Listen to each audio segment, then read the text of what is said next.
You're listening to Live Wild with me, Hilary Rose.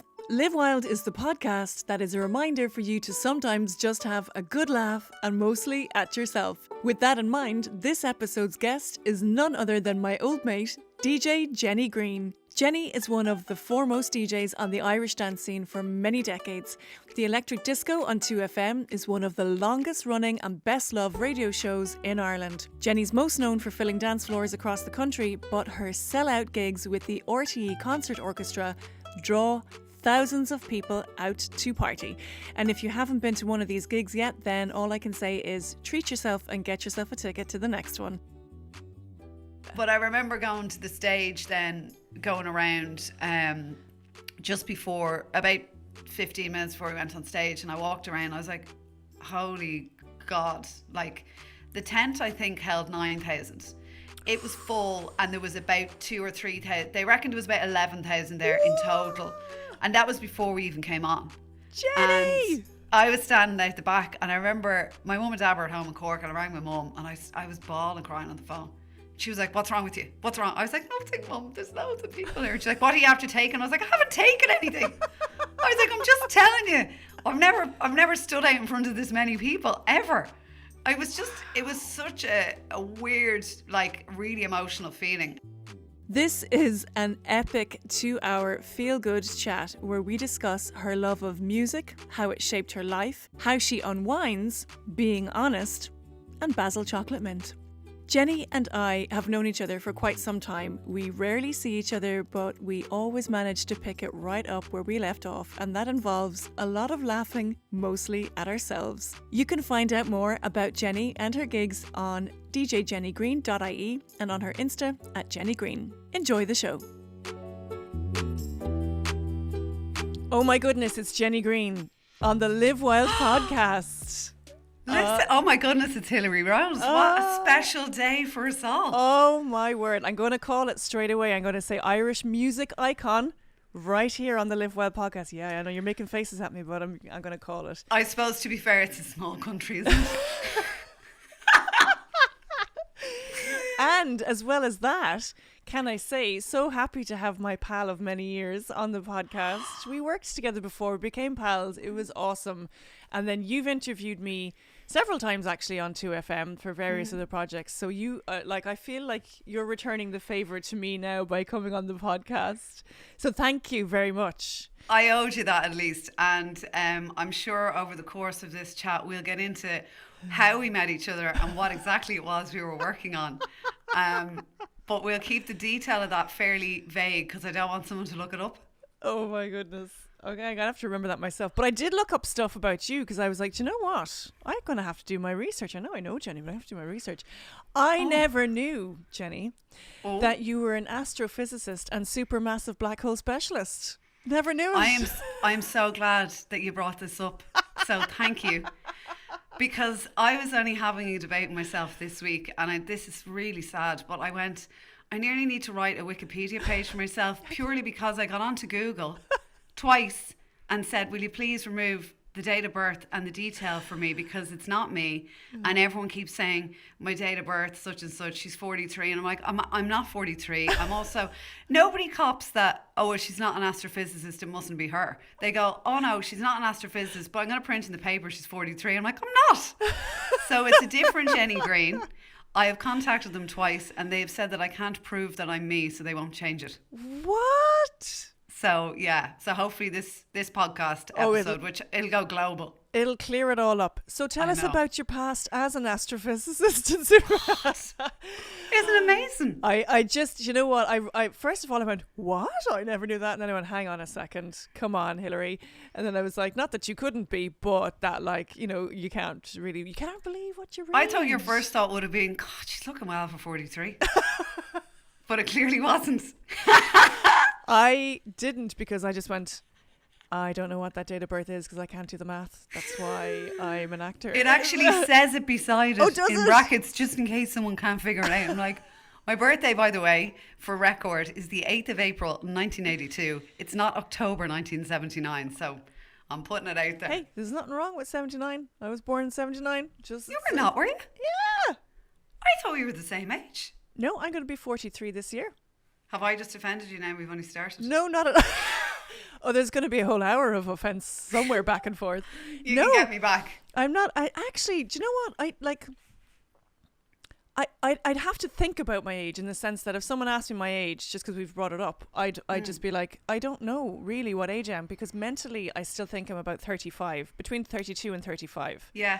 That's where I kind of feel I am at. But then, like, physically, I'm like, I'm a lot slower than I was. I actually had a fall, would you believe, about 2 weeks ago, and I put I put it in inverted commas. I was like, even the way you said had, not like I tripped, I had a fall. No, I had a fall. I slipped. I was out walking. I slipped. I fell. I landed very, very badly. I really, really, really hurt myself, and I got up and I went, This is what the older generation talk about when they say they've had a fall. And I'm like, am I moving into that generation? Surely not. You didn't have to get a hip replacement or anything yet, did you? Not just yet. I did, but I was like, I'm 42 and I've had a fall. Oh my word. Look, I think that was just could have happened to anyone. Could happen to anyone. Exactly. Jenny, let's go back to the start. First off, you've had, I think it must be one of the longest running shows on 2FM. It's, how long is Electric Disco? 12 years, 13 years? Longer? I'd say, I'm thinking I'm there 15 years, I think now. Crikey. So it's probably 13 or 4. I would think I was there, I don't even know the exact date. My mum is great. She'll tell you the date, the time, everything. Oh. But I reckon I was probably there about a year doing Friday nights before I started doing the Electric Disco. So it's probably 14 years now. It's going something like that. That's incredible. That's longevity, really and truly, in a career that sometimes doesn't have that, you know? It blows my mind. Again, when I was doing my research, I was like, that's... Like, I remember, you know, before I knew you, like, sitting and listening to the radio show, you know, when I was back DJing as well. So it was like... That was a long time ago. It's a long time. And it's funny because I remember, like, when I started doing that show, it's mad to think it now, nobody was playing old school dance music on any radio station. It wasn't even really played anywhere. And we kind of said, I'll try it out and just see how it goes. And it was really well received. But then as the years went on, sure, everyone was doing it. Every radio station, every middle of the road, everything was doing one. And then I also got to a point where I was like, I just can't keep playing the same old stuff every week, even when you're trying to change it up. And then there was a bit of reluctance when I said in work, look, I want to change it and I want to play new music. And they were like, yeah, but it's working. And I was like, well, if our target audience is young people, why am I playing old music? So, you know, and it was a bit risky. So I started by just introducing newer songs in between old songs. I got an awful lot of abuse on text while I was doing it. People were like, what's this shite?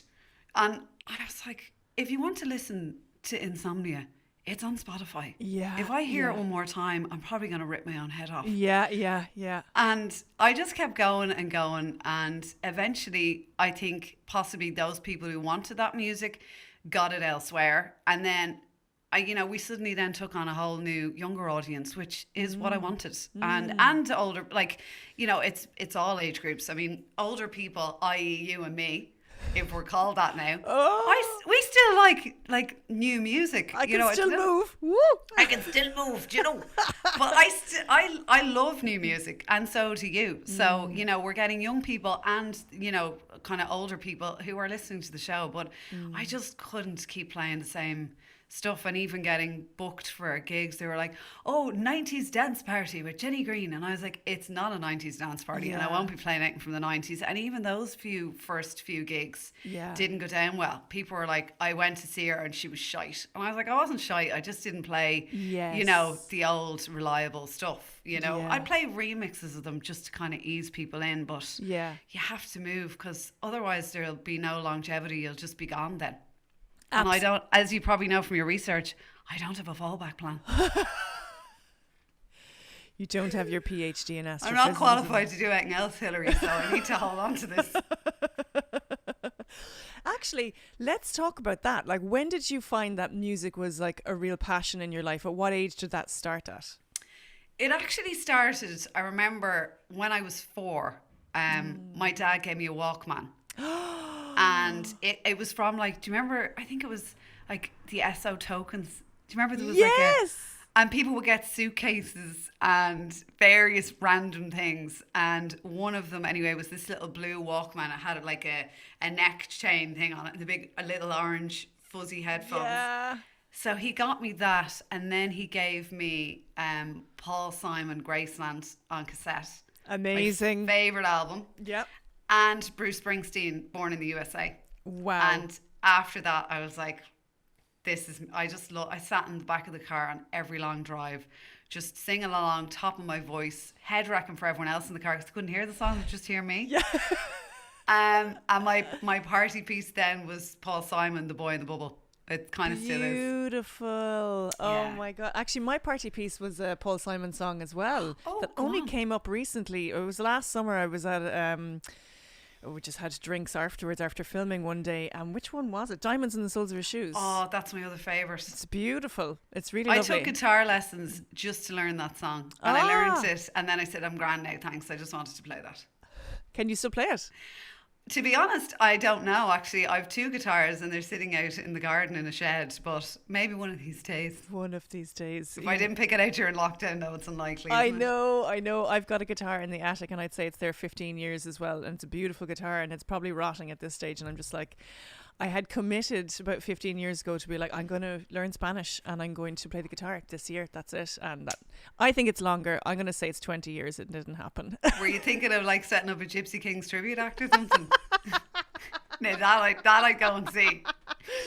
Hilary Rose does the hits of the Gypsy Kings for one night only. I'm like, sign me up. Take my money. That would be amazing. I'd do that just for the crack. Wouldn't it be amazing? Or Buena Vista Social Club. Not that I could ever meet that standard, but that still holds up so beautifully. Oh, what an album. So I bought that on vinyl actually during lockdown. So I had it on tape. I had it on CD and I said, that'd be lovely on vinyl. It's just a lovely, lovely album. I always feel like I'm on holidays when I hear it. Same. I actually tuned back into it, I'd say about 6 months ago. And I'm still like, it's the the first couple of chords of that album. You're like, oh, okay, let's move. It's just amazing. It's so good. Amazing. So you got into music really, really young, 4 years old. How did it develop from there then? I remember, so I then went and started trying to play. Obviously, I got a guitar, and then I got a little small set of drums, and then I got a keyboard. I'd say your mother was thrilled with the drums. Delighted with the drums. Do you know I still have the drums? They are in our attic room. I was probably about 9 when I got them, and I still have them. I said, Kel, that might be handy for something someday. She was like, for what? But we have it. And then when I was 12, I asked for a set of decks for Christmas. My next door neighbour was a DJ.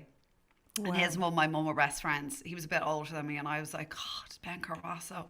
God, that's all I was like, I'd love to do what he's doing. And then I got a set of little belt drive turntables for Christmas. Brilliant. They were Stage Line, I remember, and a little Citronic mixer. And then they got me like a guitar amp that I could just plug in as a speaker because I didn't need anything else. Yeah. And I just literally kind of picked up records as with pocket money. So it was a slow build. Yeah. My neighbour gave me a few records and he came in to me, I remember, on Christmas morning to kind of show me. But it's like mixing vinyl, you can't really show someone. You just have to keep at it and just 100%. And it's like painstaking, but you just kind of sit in your room for hours and very unsociable. But I loved it. And after that, I was like, this is kind of what I want to do. Wow. And also, during my research, I found that when you started gigging, after a while, your parents decided to pull you out of school because you were showing such potential as a DJ.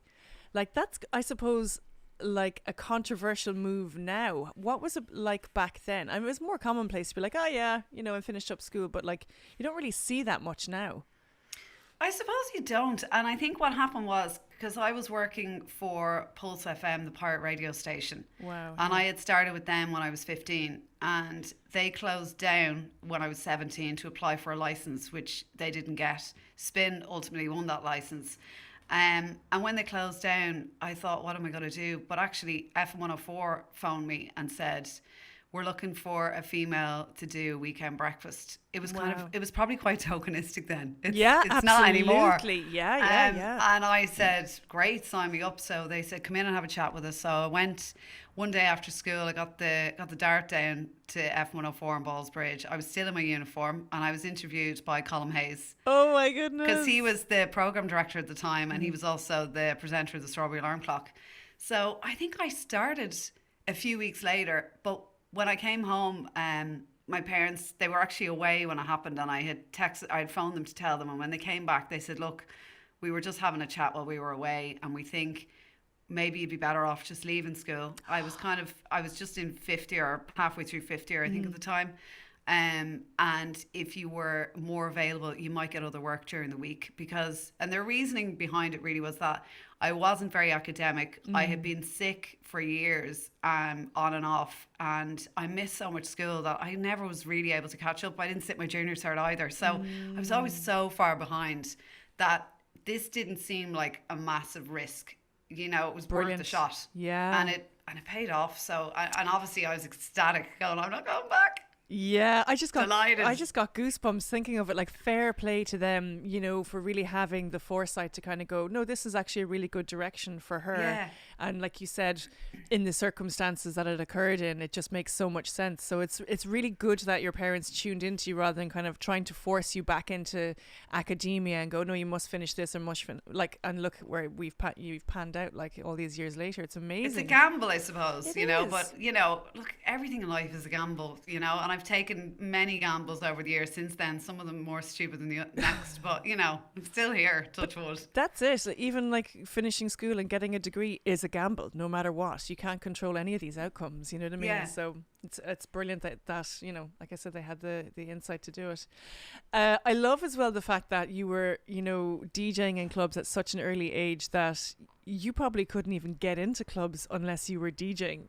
No, I that was the thing, like, and you know, and I always, even when I was that age, I always looked kind of younger than I was too. So really, they were like, "Who's the child?" But I got I got a slot when I was started in Pulse. They got me into the Palace nightclub on Camden Street.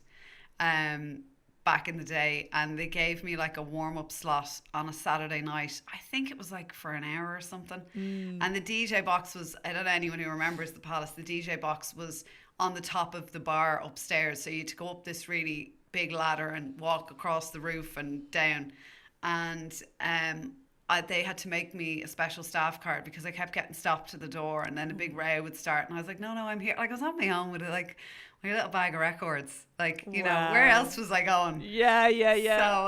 So yeah, it was funny, like, and then I had this great taxi driver that I'd made friends with, who I'm still friends with now, who used to bring me in and out every Saturday, because at least, you know, my parents knew I'd be fine with him, with Paul, and I was only like 15 or 16 then. My goodness, that's incredible, Jenny. It really is.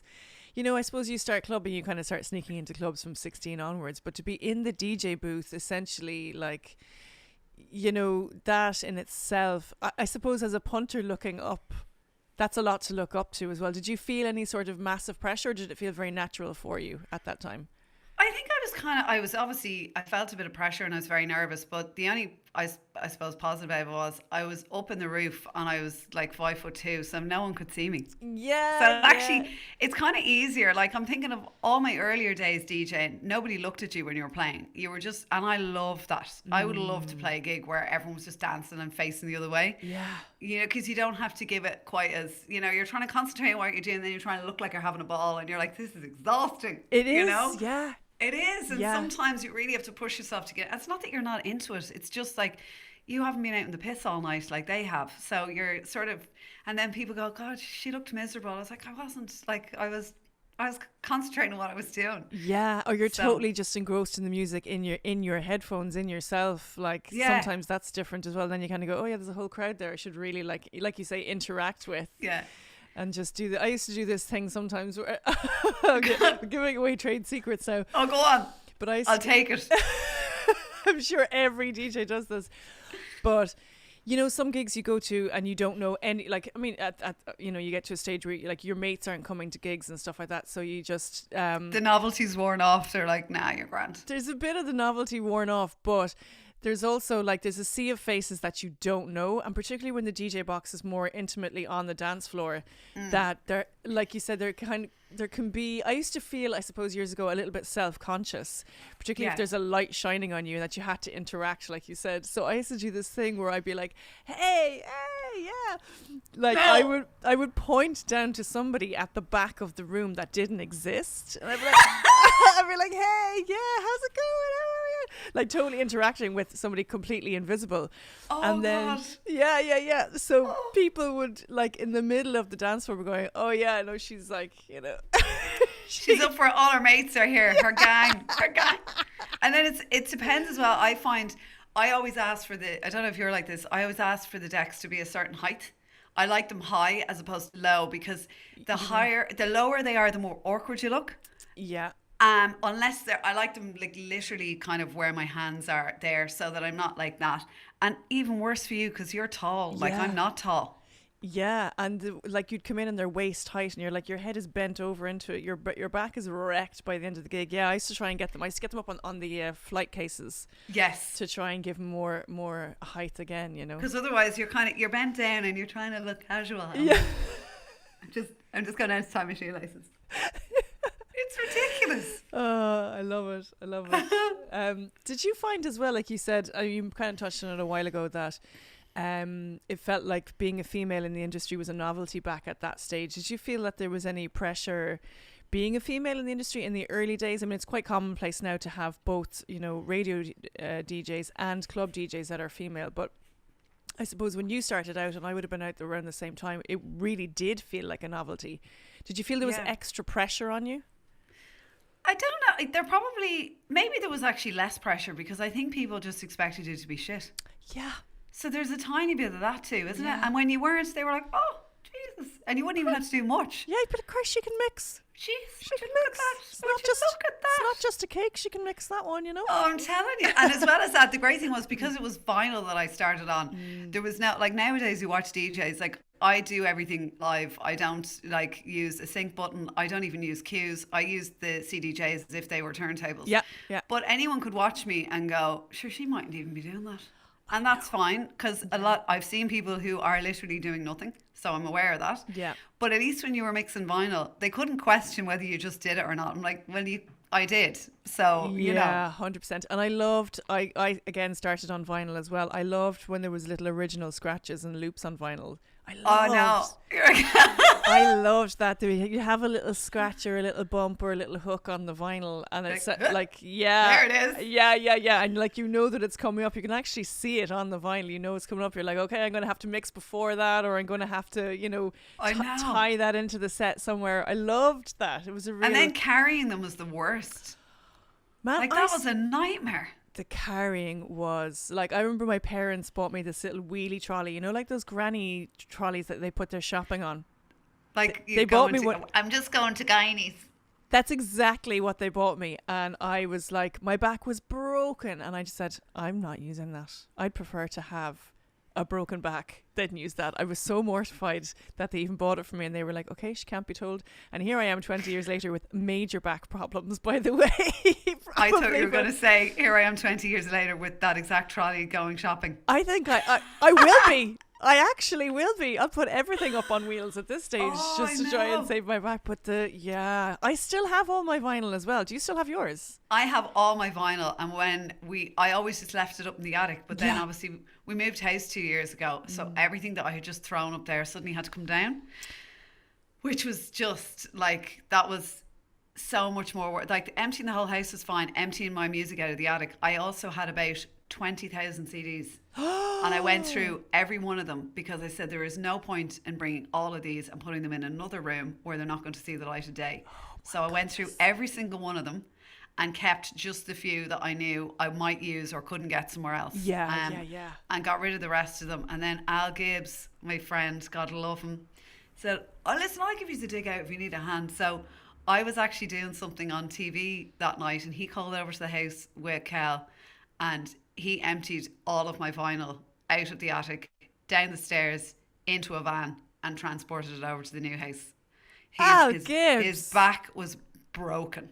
Well, he's very welcome to come to Cork and do the same for me, because with my vinyl's up in my parents' attic for, again, probably 29 years. And I'm like, I don't know how that's going to get down. You should bring some of it down, though, because it's amazing when you have it. Like, it's just, when you start playing some of them, you know, at home. Now, in fairness, I don't have kids, so I probably have more time to do that. Yeah. You know, it's probably not as easy, but it's such a lovely, lovely thing. I think I will, because for the simple reason, Jake, who is 6 now, by the way. Is he 6? Jake God, is 6. now I feel old. He has, I think it was my husband Peter told him that I was a DJ. I don't know how he quite found out. Anyway, so he's now obsessed. He's like, Mum, you never told me you were a DJ. And I was like, yeah. And he's like, will you DJ for me? Like, I don't have decks anymore. I sold my decks. But he's just like, so I've started giving him my CDs bit by bit. Oh, amazing. And he's got his little headphones. He's got a CD player in his room. And he brings you in. And he does a little dance party. And it's just so adorable. And he keeps saying to me, can I have more CDs? So I'm drip feeding him all these CDs. And he's like, what's this one called? And I'm like, that's pop. What's this one? I'm like, that's indie. What's this one? I'm like, that's hip hop. You probably shouldn't be listening to that one. Here's Snoop Dogg, Doggy Style. Yeah, I'm like, I'm going to have to go through all the ones that have the parental, advisory stickers on them and go, no, I don't think you can listen to that. I could actually see him being a DJ. He's got like his cool name, cool parents. I just see it. I actually could. Watch this space. Oh, he's so adorable. So yeah, so anyway, I told him that I'm saving my vinyl for him. So, well, him and Livy as well, because there'll be a scrap, I'd say, over it. But oh God, that's a nice thing to be fighting over. It's kind of cool. It's lovely to have. And you're right, I will bring it back in. I think I need to bring music back into the house a little bit more. It was a funny thing. When I stopped DJing, I cut music out of my life entirely. By choice? Yeah.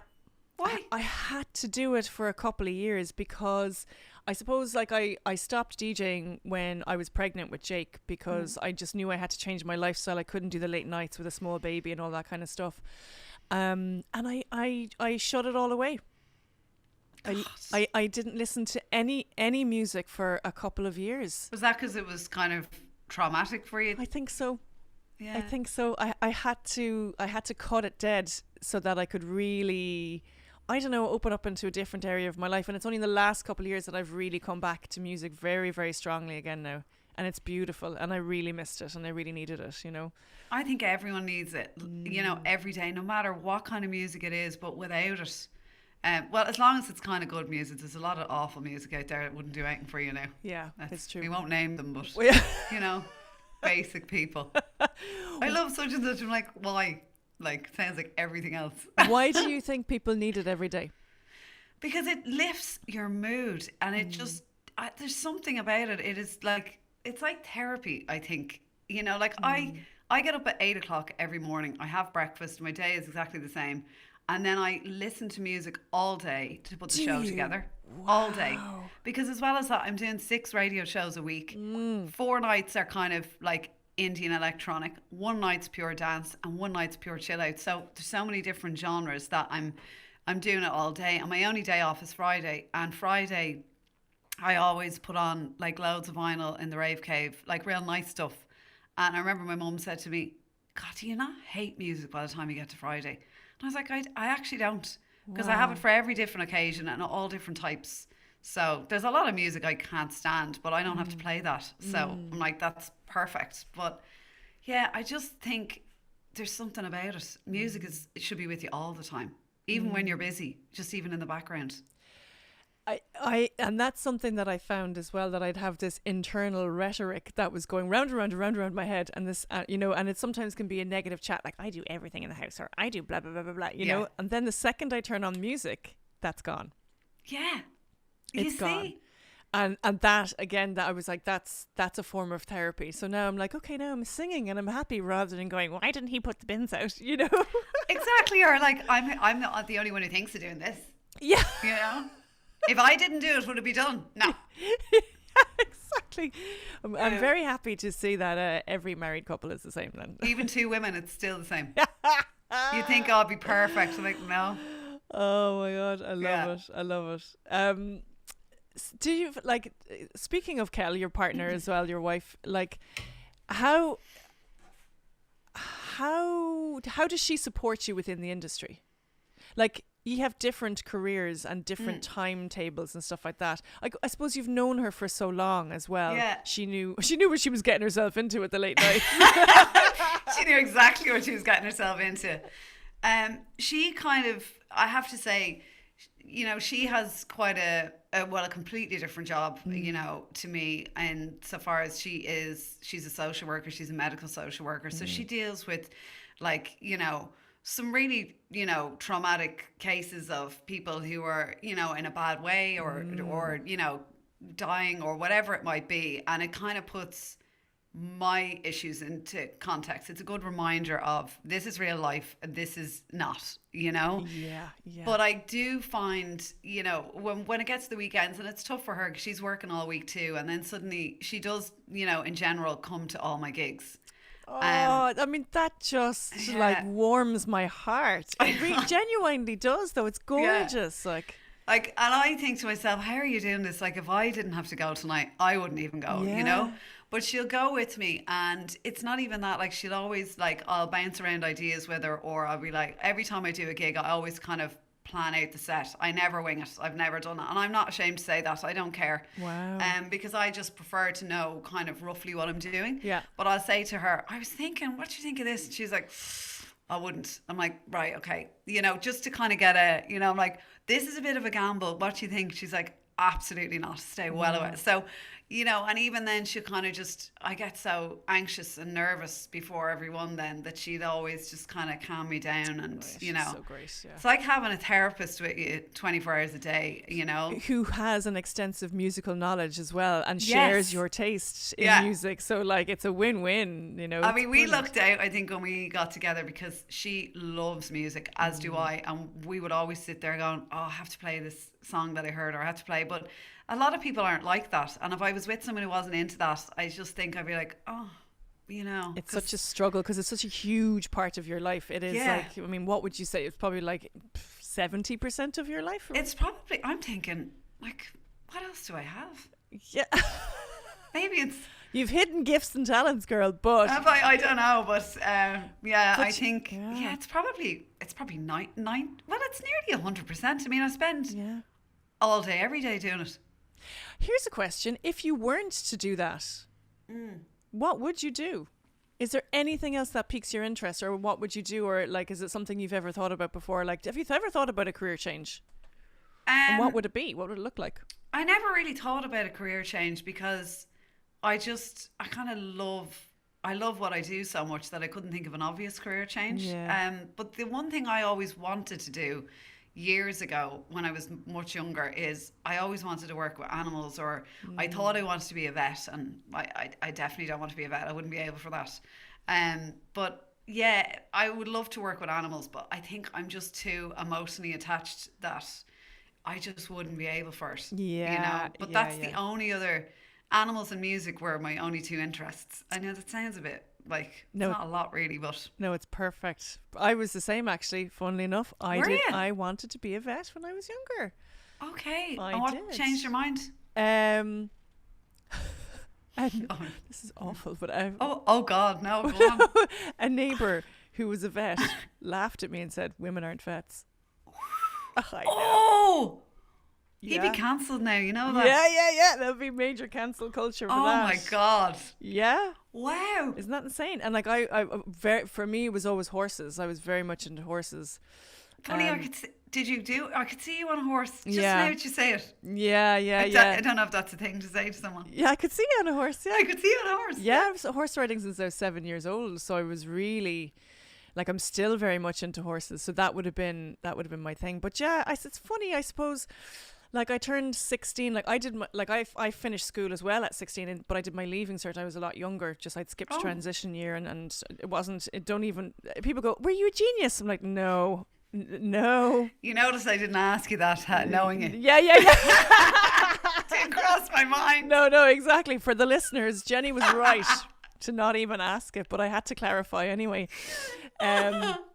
No, I wasn't academic. I was like, no. Anyway, so I did my leaving cert at 16, and I found nightclubs and DJing at that point.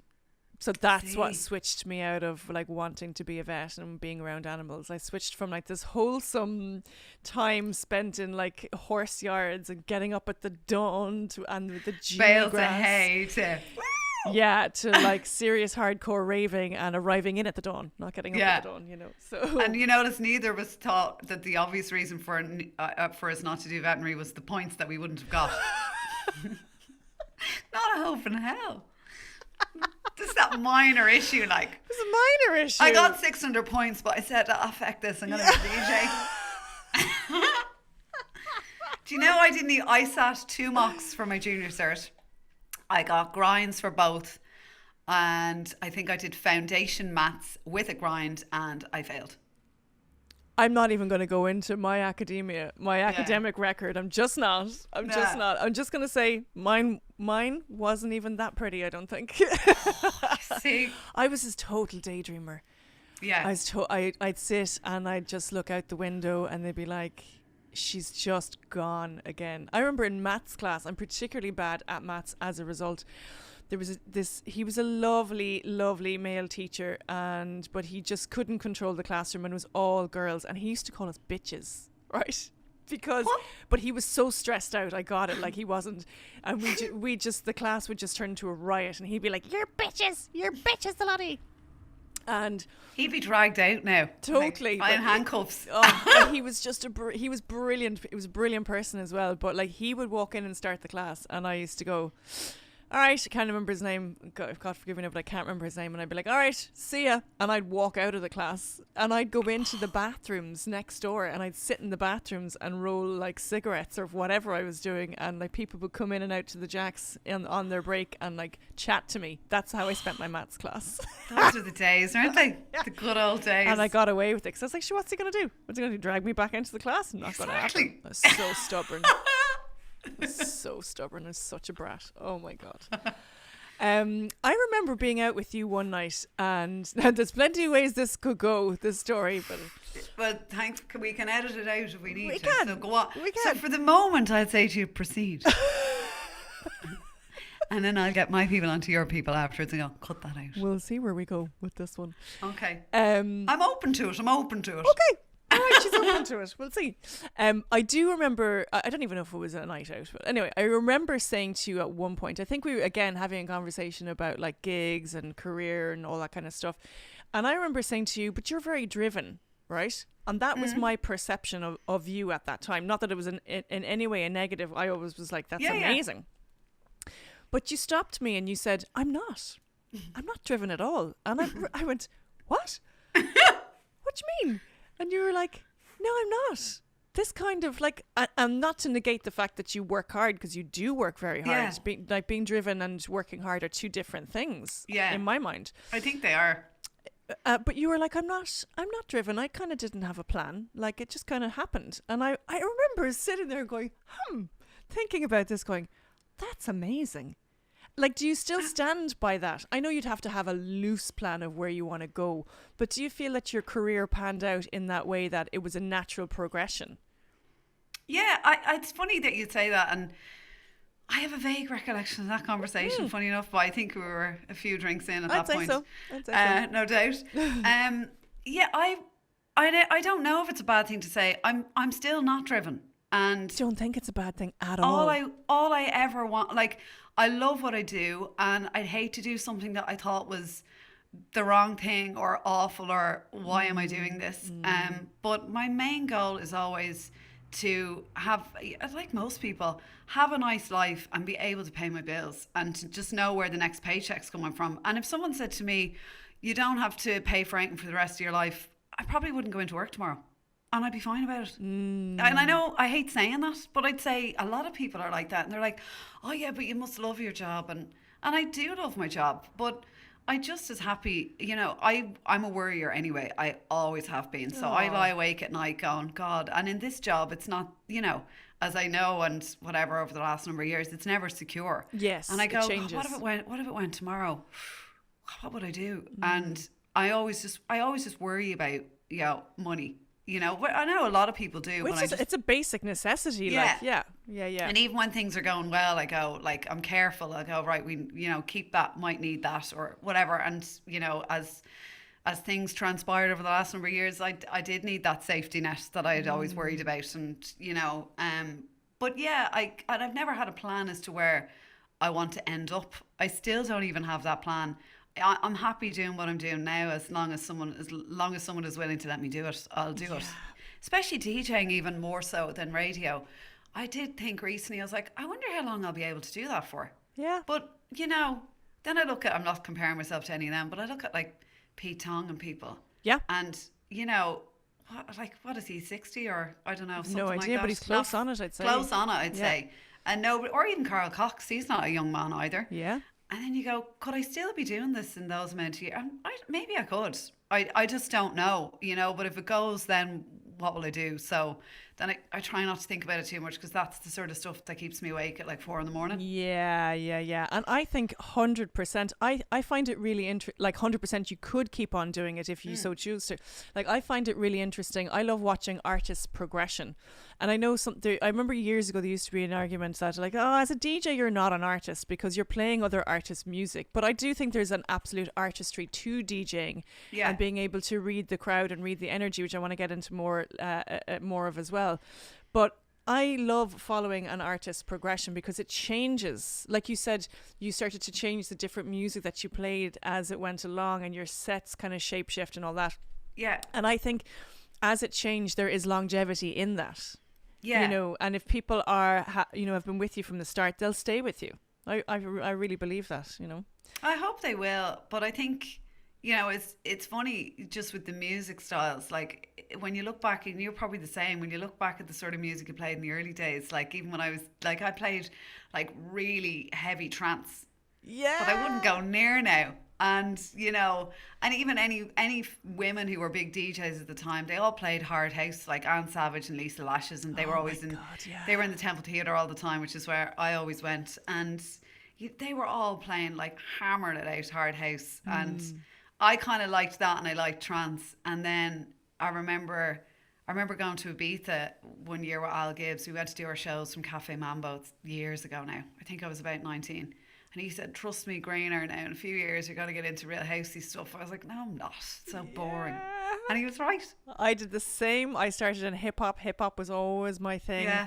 Always my thing. Like, I was a very strict hip hop DJ, and then it kind of went off into R&B, and I went into reggae and quite a bit, and then I ended up in club and house, and I loved that as well. You know what I mean? I loved it all. Like, didn't I say that about you? You were like the love child of Annie Mac and Diplo. That's exactly. Because you'd be on DJing with me. I'm like, I don't know where she's going with this, but I love it. Like, Christ, she could be going anywhere here now. I loved that. I always kind of, when you said that to me, that I was the love child of Annie Mac and Diplo, I was like, that is the perfect compliment. It is. Listen. I loved it so much. If I could have that as a plaque above my decks, I might, It can be arranged. Better that than a headstone.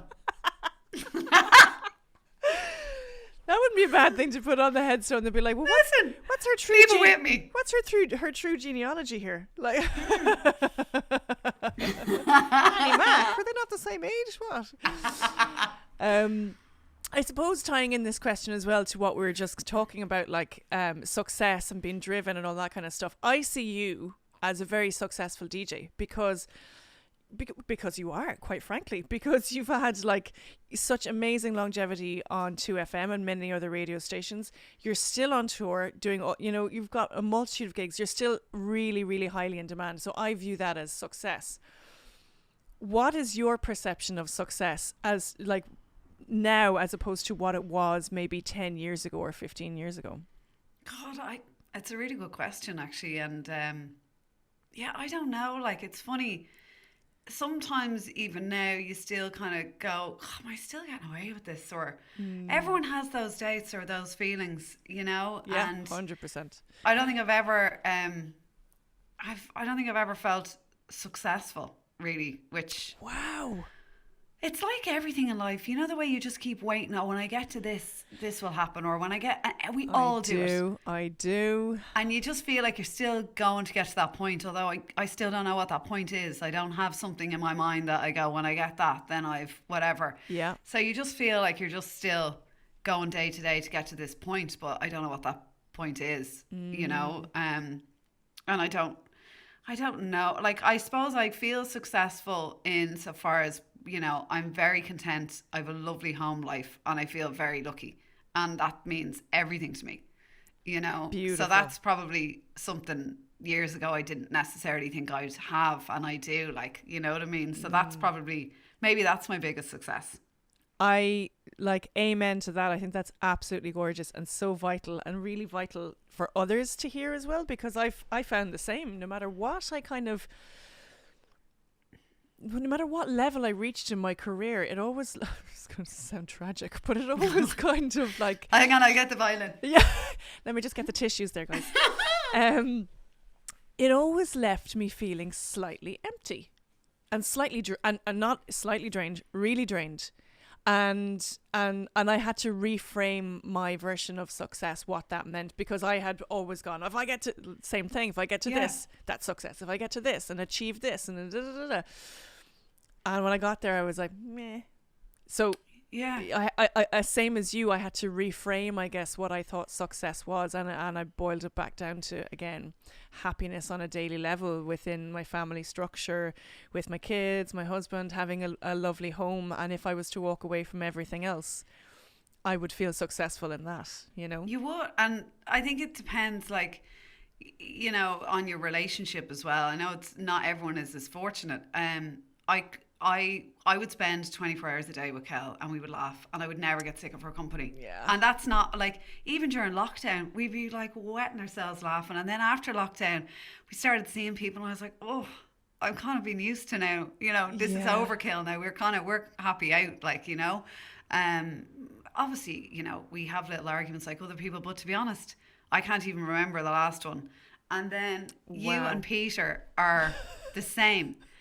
Because, like, you, myself and yourself were DJing. I remember one particular night in the Savoy, R.I.P. Savoy, best club ever. Yeah, it was and fun. Peter and Kel were up in the bar. I'll never forget that. Oh, Jesus. And now, I think we'd only met Peter that night. It was years ago. Yeah. I think it was. We went for dinner first, very civilised. Yeah.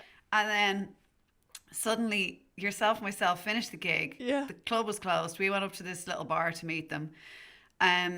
Kel was wearing Peter's Air Max and he was wearing her stilettos. The two of them couldn't even see. They were in so much of a state. And Kel said, we're going to Greece with Peter and Hilary. And I was like, great. And she was sitting on his lap. Yes. I was like, right.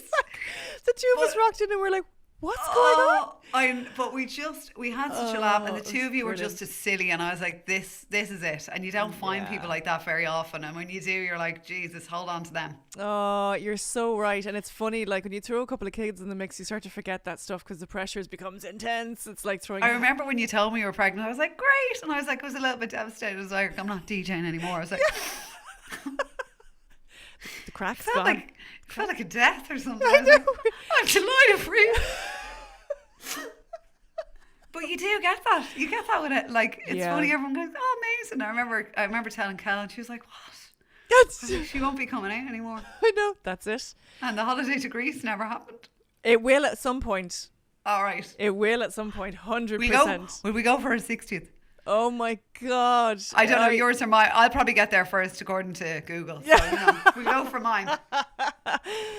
It will happen at some point, 100%. When the kids are a little bit older, we're like, see ya, you can fend for yourself. That. We are doing it. God, oh my God. Or we'll just bring them and bring a babysitter. No, you won't. No, I'm joking. We're like, yeah. Yeah, no, they're not coming. No, I like your kids. I like your kids and everything, but they're not coming. Like, fair enough. I like my kids too, but they're not coming. Again, let's go back to the whole success thing, okay? How did it come about the RTE Orchestra? Oh, Jenny, when that started, I was like, this is unbelievable. It was the next level for you completely.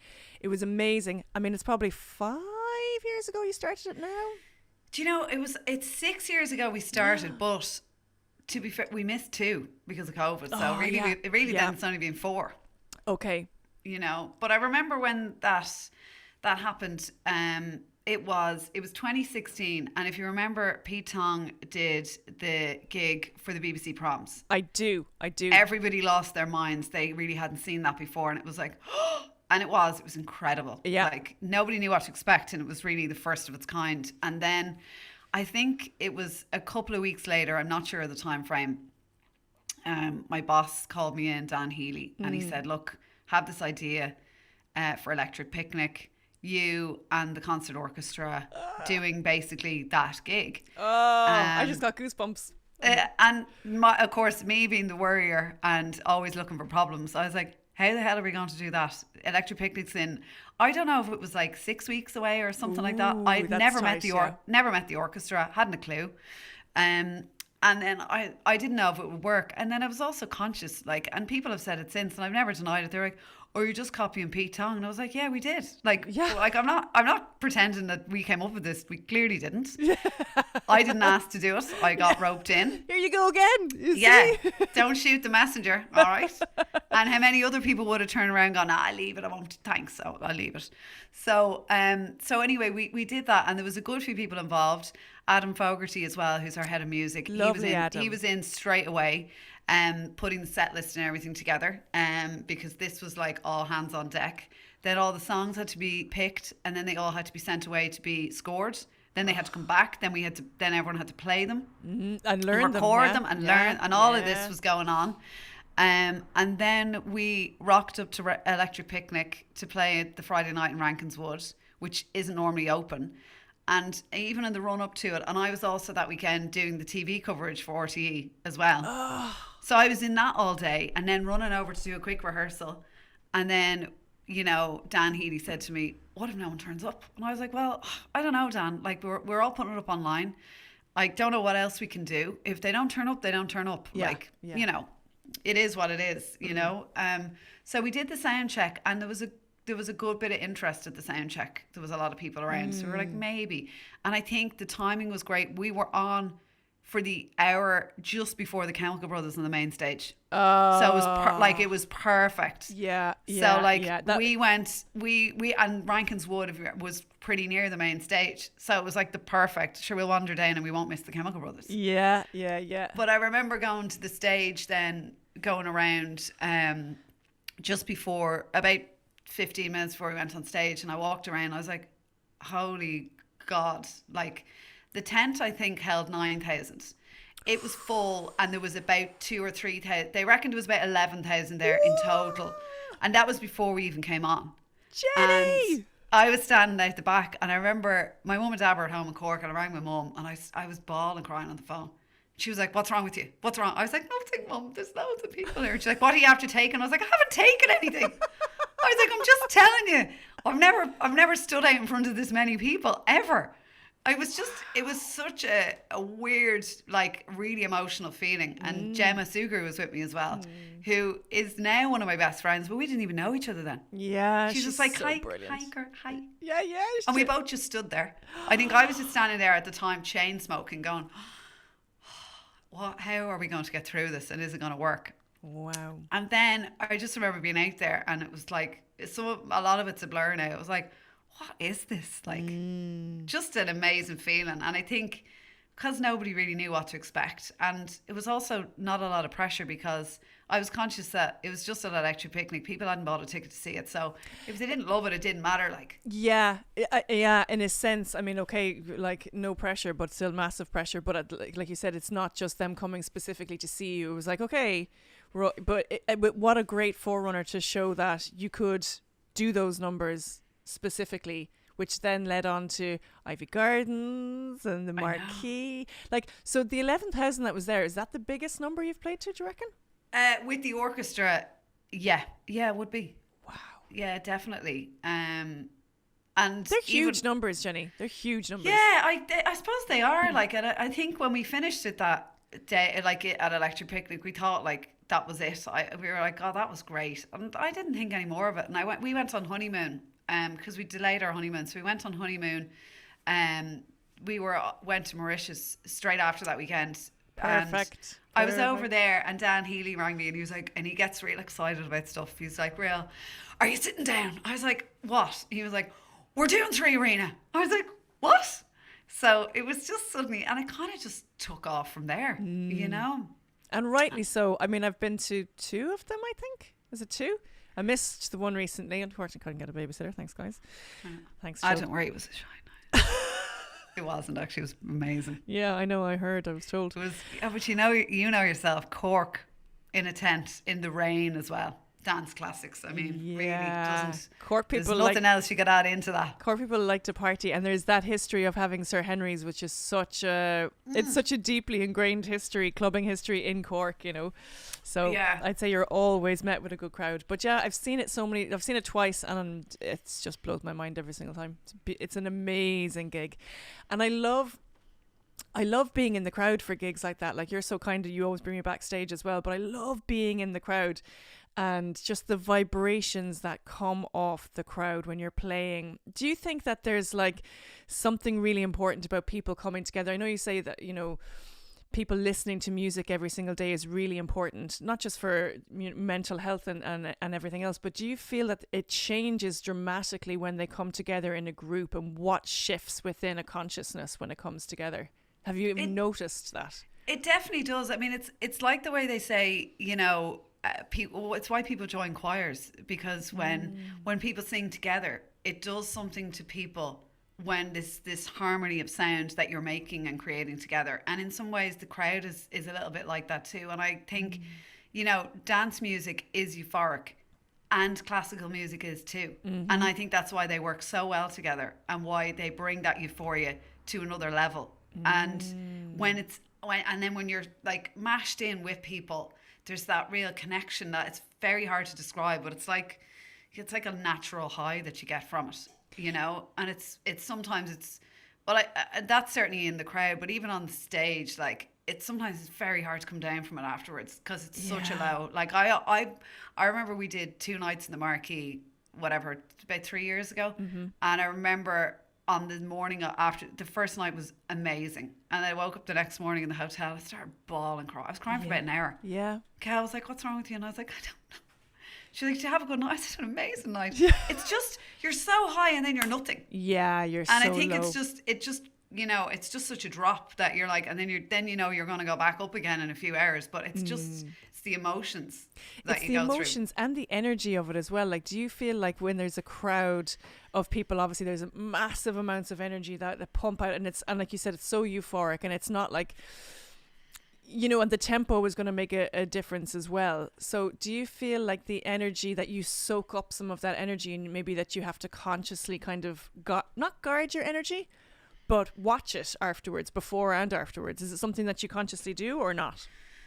Do you know what? It's probably something I should do, and I don't. The only thing my way of dealing with that afterwards is my first thing off the stage is a pint of Guinness. That's a bit of nutrition. A bit of nutrition. The other thing I find sometimes hard is, like, when we finish those gigs and then there's loads of people around and they just come up and they're like, sorry, I won't annoy you now. No, you want to. I'm like, well, then why are you? And I just, like, I spent 40 minutes trying to get from, like, literally a few meters to my parents after the gig in the Marquee. They were standing outside the dressing room. And I just couldn't get there. Now, I know when people are drunk it's different, but I'm like, I've nothing left, and I just want to sit down but a pint of Guinness and then red wine. I'm not an alcoholic, and I'm not advocating that that's the answer to everything, but there is a real like, when you go, all right, I'm grand, I just need to chill out or something. Yeah. You can't maintain that. No, it's too very high, like. You'll topple over. It's really high energy to try and maintain. Definitely. Tell us about meeting. You always have this lovely story about meeting Gemma Sugru as well, when she came on board as a singer. What was she doing? Was it something to do with the Spice Girls tribute band or something like that? This is a vague recollection of money. You're right, though. Back to me now. Yeah. So Gemma obviously is your amazing vocalist that joins you as part of the orchestra. RTE Orchestra. Take two. Take two. Like, we can edit that, can't we? Exactly. But Gemma is one of your vocalists. You have other vocalists, but she's incredible. I mean, she's incredible. I knew her separately because she was a vocal coach in Cork. Just knew her through friends. My word, she's a powerhouse of a voice. Like, it's incredible. But tell us about how you met her, because I love this story. Well, we had, that was the other part that I missed out when I said about Dan putting this show together and, you know, introducing me to Mary Sexton, who was the coordinator with the orchestra. And we were all sitting around this table. And I said, look, this is all well and good, but who's going to sing these songs? And Mary, who I had only just met, and I've said this to her since then, I have deeply apologised for even thinking this. She was like, oh, I know someone. I was like, I know someone who can hold a note, and I know like a powerhouse are two very different things. Yeah. And she said, yeah, no, I know someone, yeah. And I was like, and who is this someone? You know, because this someone is going to make the whole gig or not, or kill it. Yeah. And she said, no, she was in a Spice Girls tribute act. She was Baby Spice, but no, she's good. I'll give her a ring and see if she do it. And I was like, oh, Jesus. I was like, why am I not surprised? Like, I was like, what is this going to be? So that was the last I heard of it. And I was like, this is going to be a shit show. I was like, this is not going to work at all. And then I think, like, whenever the rehearsal was, I can't remember the time frame. It could have been like a couple of weeks after that meeting. I arrived in to Studio One where the orchestra rehearsed and stuff. When I walked in, I was in the sound room with Damien Chanel. And Gemma was in the booth next door. I hadn't seen her yet. And when I walked in, they were running Orbital Belfast. And my God, like, that song gets me anyway, the vocals. And she was singing that. And I went, oh my God. I had tears in my eyes. I was like, I've never heard a voice like that. So then that was my first hearing of her. So I thought, grand, so she can only do kind of operatic, you know. And then she started banging out like Snap and Rosala and then SPQR. And I went, oh my God. And I just came home that night and I was talking about her all night to Kel. I was like, you want to hear this girl? Like, she was like, all right, ease up. Like, and I went, no. I said, honestly. And then she was like, you sound like you're obsessed with her. And I was like, I'm not, but wait till you hear her voice. Yeah. And Kel was exactly the same when she heard it then. There's nobody with that range. I'm sorry, like, the biggest singers in the world don't have that range. No, I actually agree. I think her range is off the charts. It's phenomenal. And I had, like, and I've said it to her face, like, I've had a mini obsession with her. I'd be on YouTube looking at her videos just going, she can do everything. Like, I know, she can do Beyonce to but like, and she rearranges it. She's so gifted. She's immensely gifted. Yeah. I did ask her to do like, go on. put in requests, like, you know, to Gemma. What was your request? I wanted her to do Whitney Houston, All the Man. You know that song? Bodies all around. Exactly. Yeah. That. I mean, if you want, I've got a thing for Whitney, and I watch all her stuff live, all the live versions of it. And to me, she was the ultimate. But I'm still waiting on it, Gemma. If you're listening to this, still waiting on my Whitney. Well, we had her booked in for Christmas.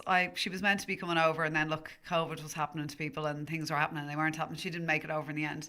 And we had bought the Mariah Christmas album on vinyl.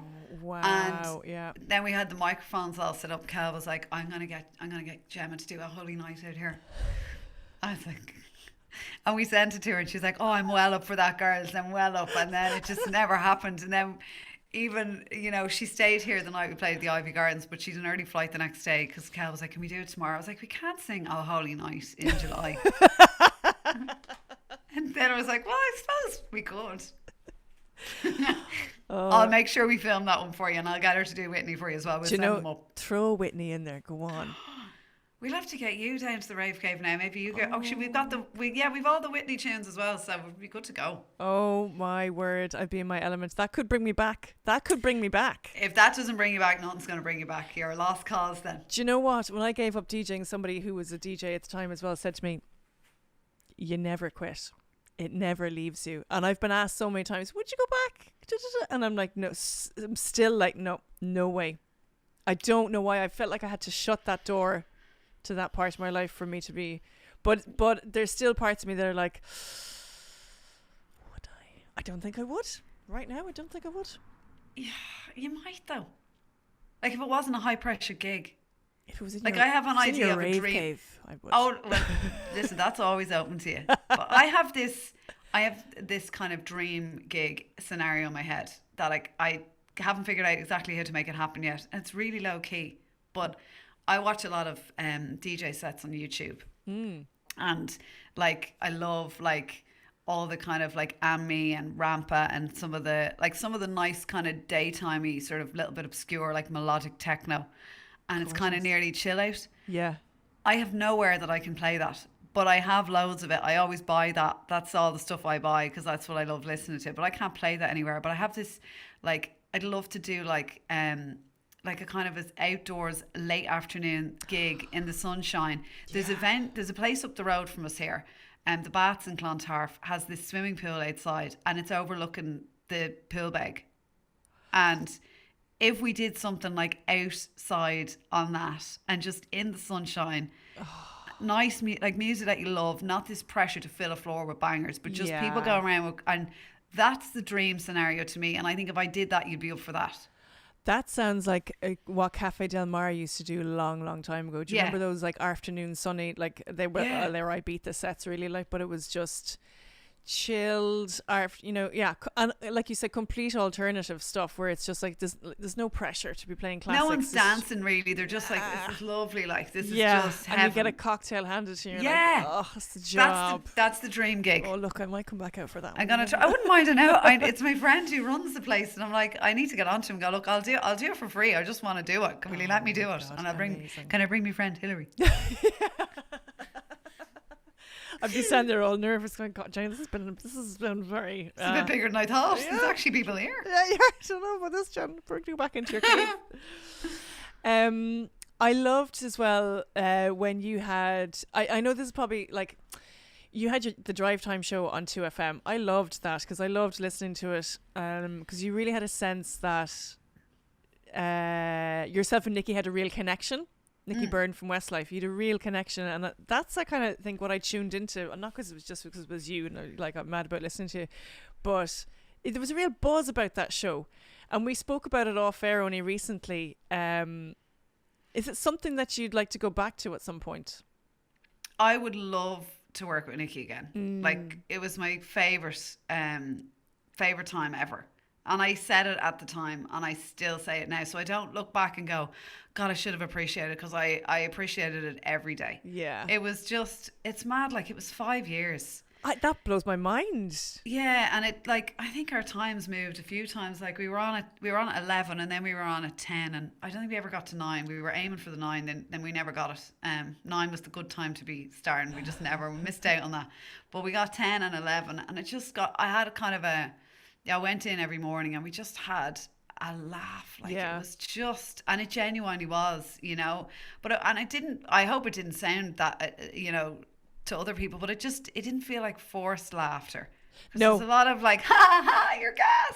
No, yeah, there was none of that. Like, do you know what I mean? And it sounded so genuine to me. Definitely, it was genuine fun. Like, you know, and like given his status, like he was probably he is one of the most down to earth people I know. Yeah, you know, there's people I know who aren't successful at all, and they're, you know, they've a way bigger ego than Nikki does. Yeah, yeah. You know, and but he really got in and learned how to do it. Like, went in, learned the desk, learned everything. Because I presumed when we were told that I'd be running the desk, they're like, no, Nikki wants to run the desk. I was like, all right.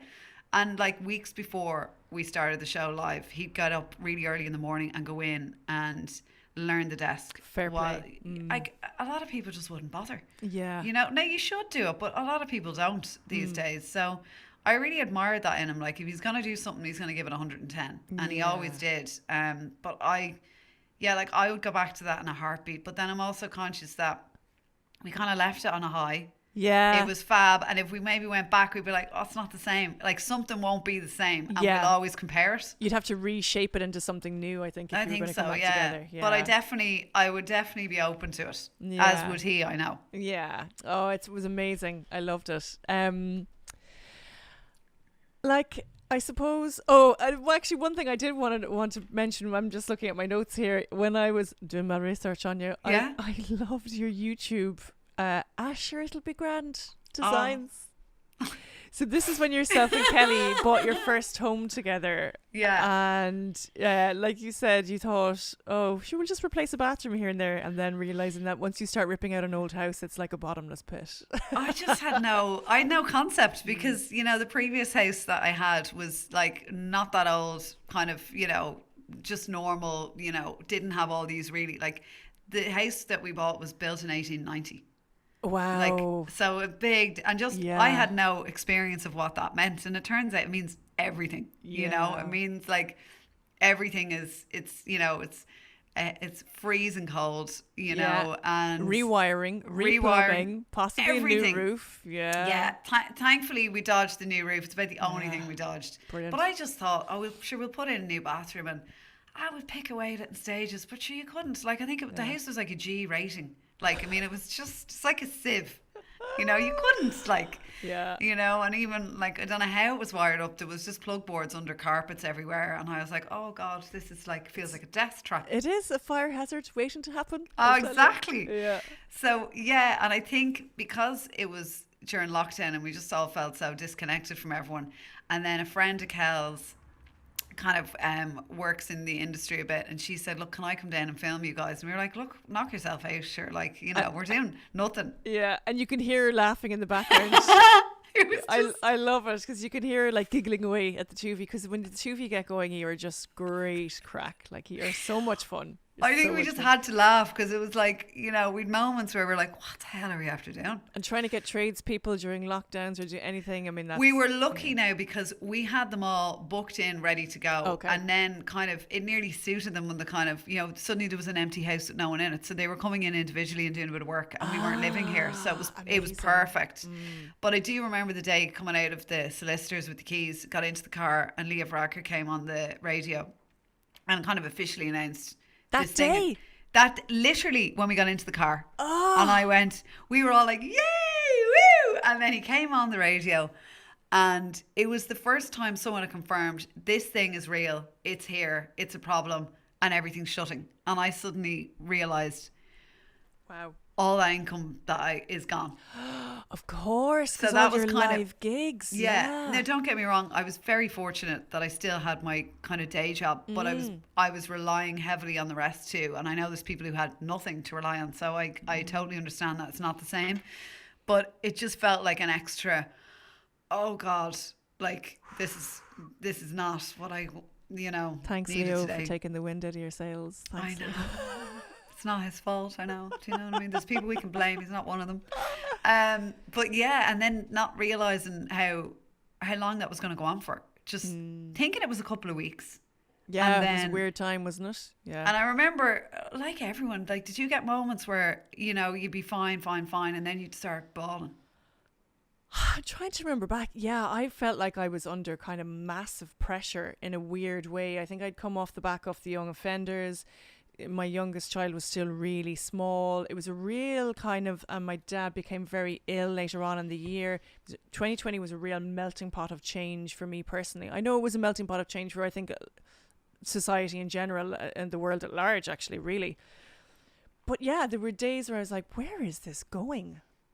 Yeah. Like, how are we going to cope? And we were like locked up with our two children in the house. That's a lot. Like, that is a lot. It was a lot for everybody. Peter went to work still. And my imaginary job, but I always take the piss out of him. Like, I mean, I have an imaginary job. You go to work and I have an imaginary job.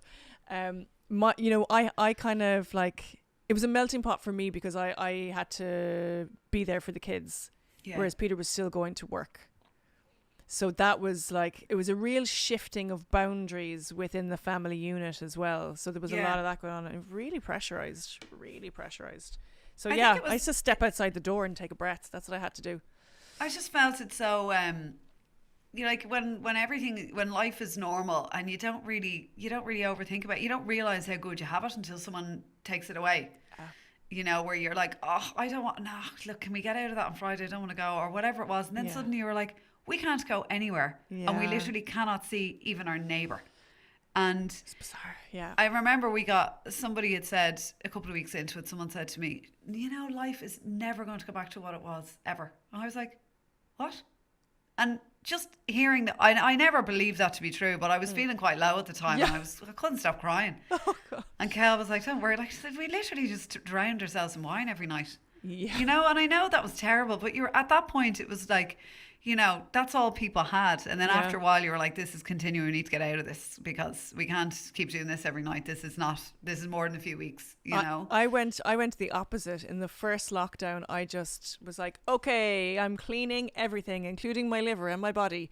And I think I didn't drink for like... Why would you do that to yourself? I know, just to put extra pressure on, like, and I do that, Jenny. I'm so extreme. And I was like, I'm not eating meat. I'm not eating dairy. I'm not eating gluten. I'm certainly not drinking alcohol. Not eating sugar. Like, I was like, I'm clean. Oh, man. Are you still doing that? No, I go through highs and lows of it. You're actually, I hope she doesn't mind me saying this, but you're actually very like Gemma Sugar. Yeah. That is exactly... You're like twins, the two of you. Yeah. Everything's extreme. It's not a bit of this or a bit of that. It's like, I'm not doing that at all anymore. Yeah. Oh, not like I might cut down on that. It's like, no, that's it. I put a line under it. It's not happening. Yeah. Until the following week where you're like, no, it's not. It's happening again.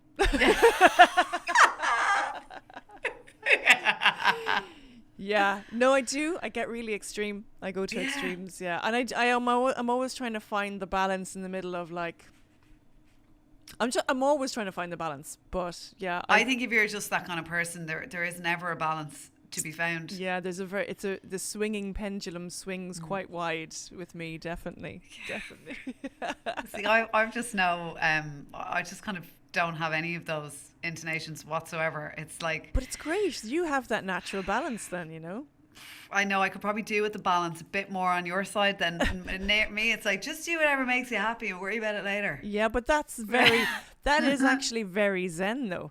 I don't know. In a sense, it is like, it's like, I suppose when you go back to like the chat we had about when I was saying that I thought you were driven, you're like, I'm really not. That's why it's so zen. That's why it really blew my mind, because it was like, you've gotten so far along by just being chilled and going with the flow, whereas other people are like really forcing it. I really took a leaf out of your book that time. I thought it was brilliant. Oh, right. I did. Well, you're welcome. Yeah, thanks. See, again, that was a couple of glasses of wine and going, well, I tell you. Yeah. That's what you need to do. And you're just like you may as well have turned around to me and said, fucking chill. And that would, you know what I mean? But I was like, she's right. She's bloody right, like, you know. Okay. I think I call it the Live Wild pop quiz, right? Okay. It's not a pop quiz. I feel like I need to like reposition myself for this now. Is there yourself for it? There's no right or wrong answers, is there? No right or wrong answers. It's not really a pop quiz. I need to rephrase it. I've been calling it. Is there a prize? Oh, Jesus. No. We'll find something. I've got 2 Carmex on my desk. I can send you one if you want. Lovely. Is there COVID on that? Fabulous. Now there is, yeah. Good. Okay, so I'm playing for the Carmex. Playing for the Carmex, the COVID Carmex. Okay, it's a bit of a quick fire round. Okay, so do you know what? You've said this to me now, and now I'm worried because you've said it's quick fire. I'm going to go blank. I'm just warning you now. There may be a lot of editing needed here. We'll trim those gaps. Okay. What is your favorite gig and why? I've actually, now that I've said it out loud, there's two prongs to this question. What's your favorite gig you've ever played and why? And what's your favorite gig you've ever been to and why? Mm-hmm. Oh, okay. My favorite gig I've ever played was actually only recently, and it wasn't with the orchestra. Sorry. But we played with the orchestra in Limerick, and then the next night I went to play this new festival in Sligo called Wild Roots. Oh, yeah. And it had been moved numerous times because of COVID. And then the night before, the guy who books my gigs was texting me going, Jenny, urgent, call me when you can. I know you're busy. And I was like, I am. Like, I'm going on with the orchestra. So I didn't ring him till the next morning. And he said, look, the headline act that was booked for the main stage has had to cancel, isn't well. And it was James Morrison. And he said, so they're going to move you from the dance area, which was quite small, to the main stage to close out. And I said, I think that's a terrible swap James Morrison for me. Yeah. I was like, that is going to go down like a bag of shit. It's literally what I thought. And I love that you say it as well, Jenny. I just you don't knew. pull your I punches. was like, that's a terrible idea. I was like, thank you, but it's an awful idea. Is there nobody with a guitar that could take over? Because I don't think I'm the answer. So we left Limerick that day. In fairness, very little sleep. We drove to Sligo, checked into the hotel. It was a gorgeous sunny day. Like everything just aligned that day. Gorgeous. We sat outside the hotel. We'd like pizzas, glass or two of rosé. Went down to the festival later that evening. Were brought down, and they were moving the time. It was this and it was that, and I was like, look, whatever. And then they brought me up to the main stage and said, look, you don't have to go on for another half an hour. And I said, look, I'm just standing here. I may as well start. And I started to an empty field, like literally not one person in the field. Wow. And we were like, oh, I don't know how this is going to go. But I went up and the sound was incredible. Oh. And I was like, even that was giving me, I was like, I don't care if no one shows up. This is a great sound system. Really good monitors. I was like, I'm in heaven now. This is great. So it just started. And, it was like about 10 people sort of appeared. And then I played this particular remix. And I just saw people running. You could see them running down the hill. Yes. And we ended up with, they estimated there was around 10,000. And it was the best gig I think everything just worked. Like the change up worked. I kind of slightly altered what I was thinking of playing, but I needn't have even worried because it didn't matter. Like they were just, and there was like there was teenagers, there was kids on shoulders, there was older people, there was people in there was every age group there, and it was just a great. And they had this like great like pyro and stuff going on, and like the canisters and stuff coming out the front, and it was I was like, this is an amazing night. And I thought, I'll remember this one because my expectations were nothing. Beautiful. Zero. Yeah. Less than zero. And it was, I just kind of went, if I ever had a moment where I was like, I don't know if I want to do this anymore, that is the night that'll make you go, I do. I love it. When you talk about expectation, I only had this conversation last night with somebody. Like, expectation is the killer of happiness.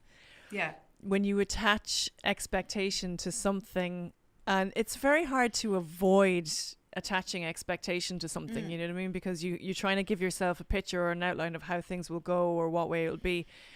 But it's just the killer of happiness. Even if it goes really well, sometimes it just doesn't go quite the way you had expected it to go. Yeah, so it's hard, isn't it? Yeah, and it's a beautiful life lesson to try and drop expectation. As you said yourself, you'd no expectations, so it turned out to be the best night of your life, gig-wise. I think so. And now sometimes we've gone to nights, and we've said, God, this is going to be a terrible night. And then afterwards we're like, God, it was even worse than I thought, wasn't it? You never know, do you? You don't know. Yeah. You don't know. What about a gig that you've been to yourself? God, I'm trying to think what favourite gigs. Was it Primal Scream when you messaged me from the Portaloo recently? Primal Scream, oh, that was so funny. Primal Scream in Fairview Park, great gig. I didn't see anything. I saw it on Instagram the next day because unless I was in the front row. Yeah. I was like, I didn't realise they had that up, and I didn't see it. I just saw people, but I loved being in the tent. It was a great night. I think one of my favourite gigs was we went to see Arcade Fire in Berlin. Kel's a massive Arcade Fire fan. I like them. I'm not as obsessive as she is. And we had said for ages they were doing a big gig in 3 Arena. I think it was in the Round, and we were like, we're definitely going to that. And we talked about it for months. And then we were sitting at home one night, and we just happened to click on our phones and went, geez, that was tonight. The Arcade Fire gig, totally forgot about it. Saw loads of her friends at it, went, completely forgot. So she was devastated, and I said, look, let's look up and see where they're going next. And I saw they were going to Berlin. So I was like, so I got us 2 tickets to Berlin. Then we booked flights. We booked a few days. The weather was scorching. They were playing outdoors then in this big sort of, I think it was called Citadel or something, but it was like an outside big amphitheater. And I went, this beats 3 Arena any day, hands down. It was just magical. Wow. And there's something about a gig abroad. I don't know when, like, people just seem a bit nicer. They're probably not. It's just I don't understand what they're saying. Do you know that kind of?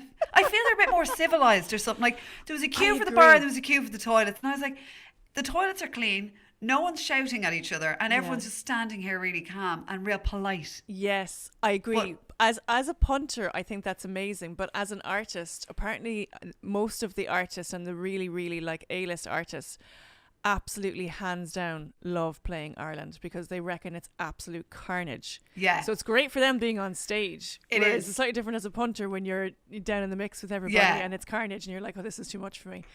But they are right, actually, because any other country bar Ireland, you just see people and they're appreciating something, but they're just standing there. Yeah. And then there's like there's not much going on. Yeah. And you're like, are they having fun or what? But then Ireland are like, yeah! Like, it's like tops off and you're like, all right, relax. Yeah. I haven't even pressed play yet. I know. I love it. Okay, this is such a tricky question. Oh, God, all right. It's so tricky. I got asked this before and I'm like, I get asked it all the time. What's your favourite song and why? I mean, how on earth are you going to answer it? But up to you. God, my favourite song. It's so hard to pick because there's so many different, but I have been asked this question numerous times, and interestingly, what I have said a good few times is your party piece is Diamonds on the Soles of Her Shoes. Get away. Yeah, I love that song. It is a beautiful song. Yeah. It's a beautiful song. But then there's dance songs that I love as well. And there's certain ones that I'm like, oh, like I love Ayla still. And I remember it was the last song that I played on Pulse FM the day of the close down. Wow. So it kind of has that in me. And I always I remember hearing it in a club in Spain, I think, a while after that. And it was like this really big club. And they had all these lasers in the roof. And then the smoke was coming out over them. And it's just like, because there's thunder in that track. I remember seeing it live and I was like, oh, like this is so, probably Ayla and Paul Simon.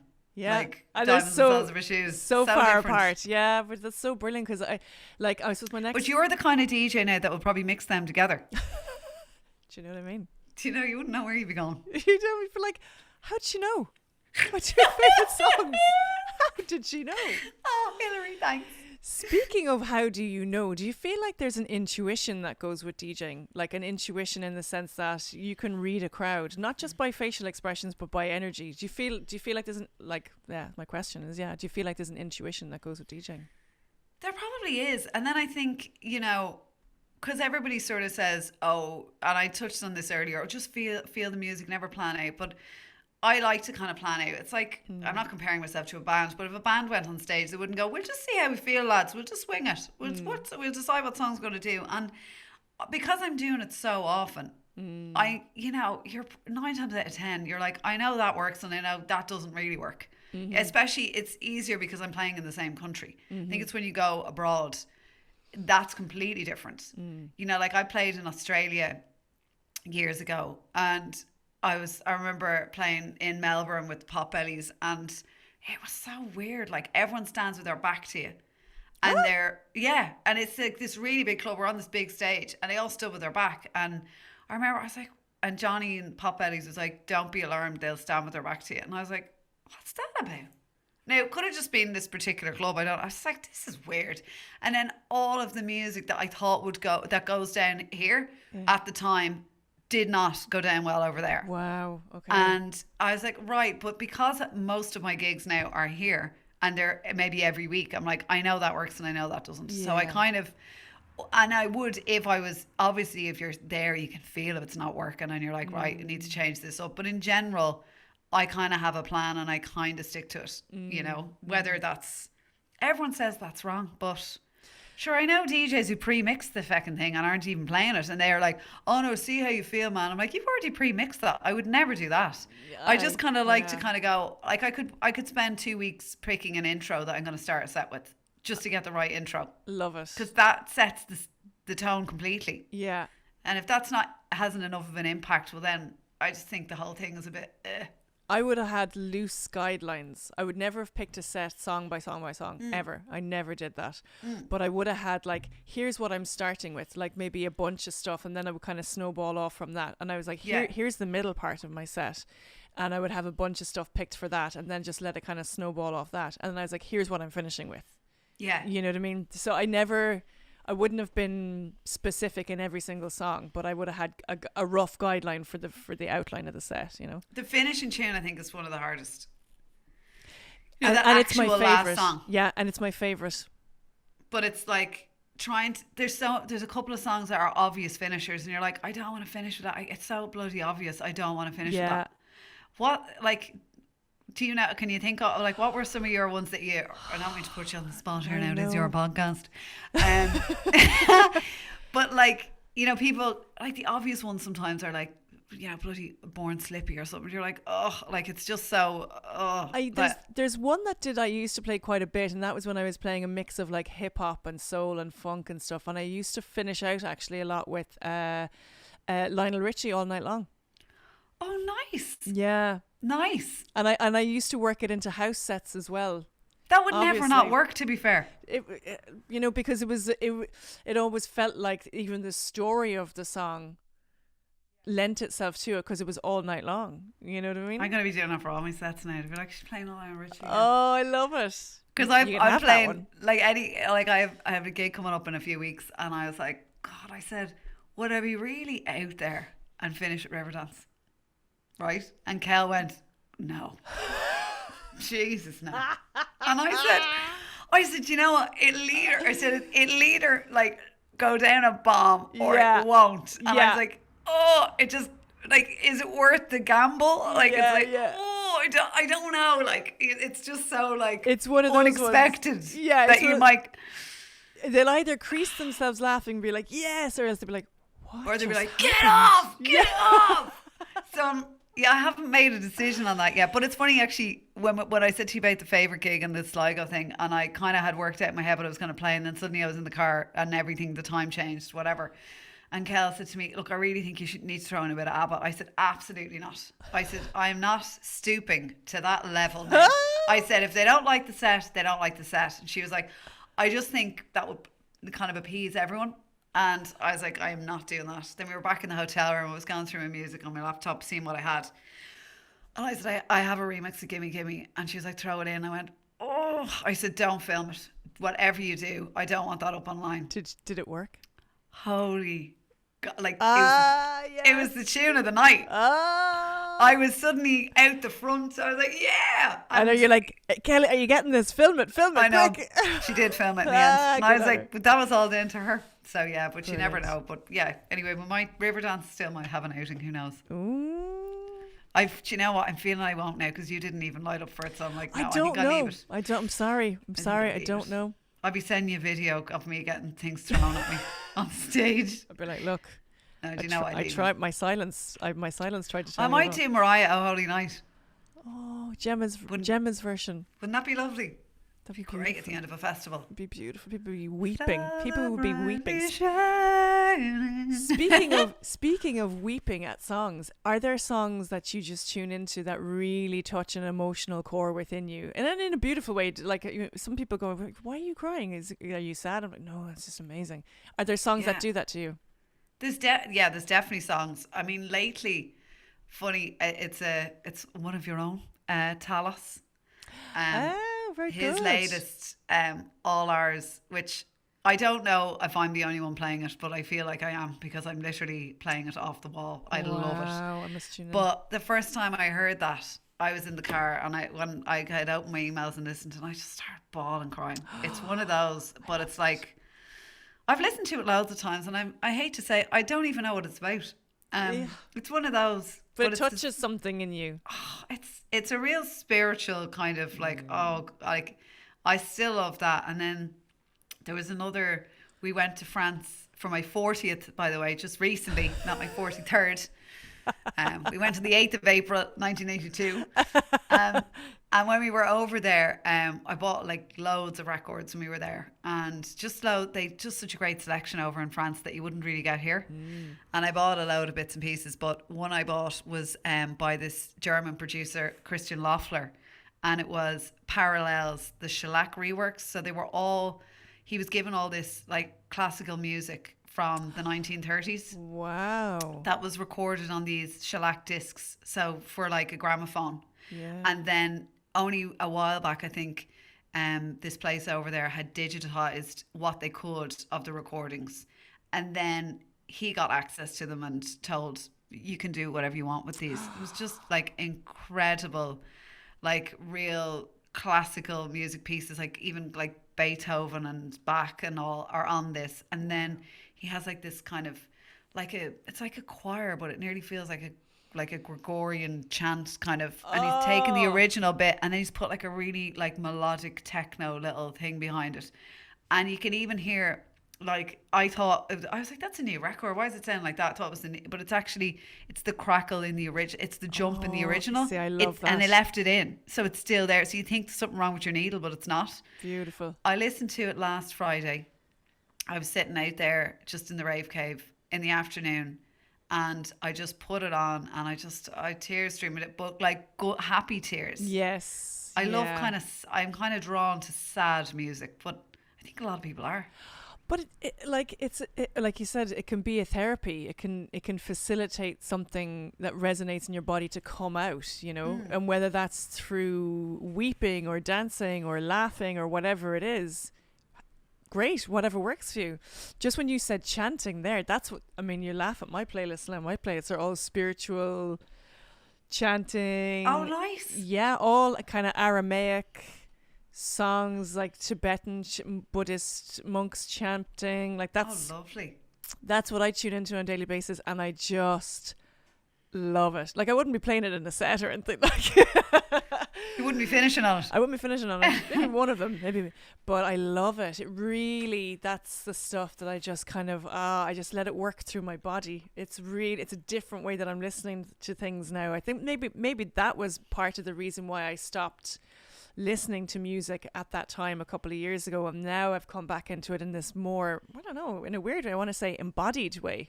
Yeah, it probably is actually, because you're kind of feeling it and thinking about it more maybe than you did before.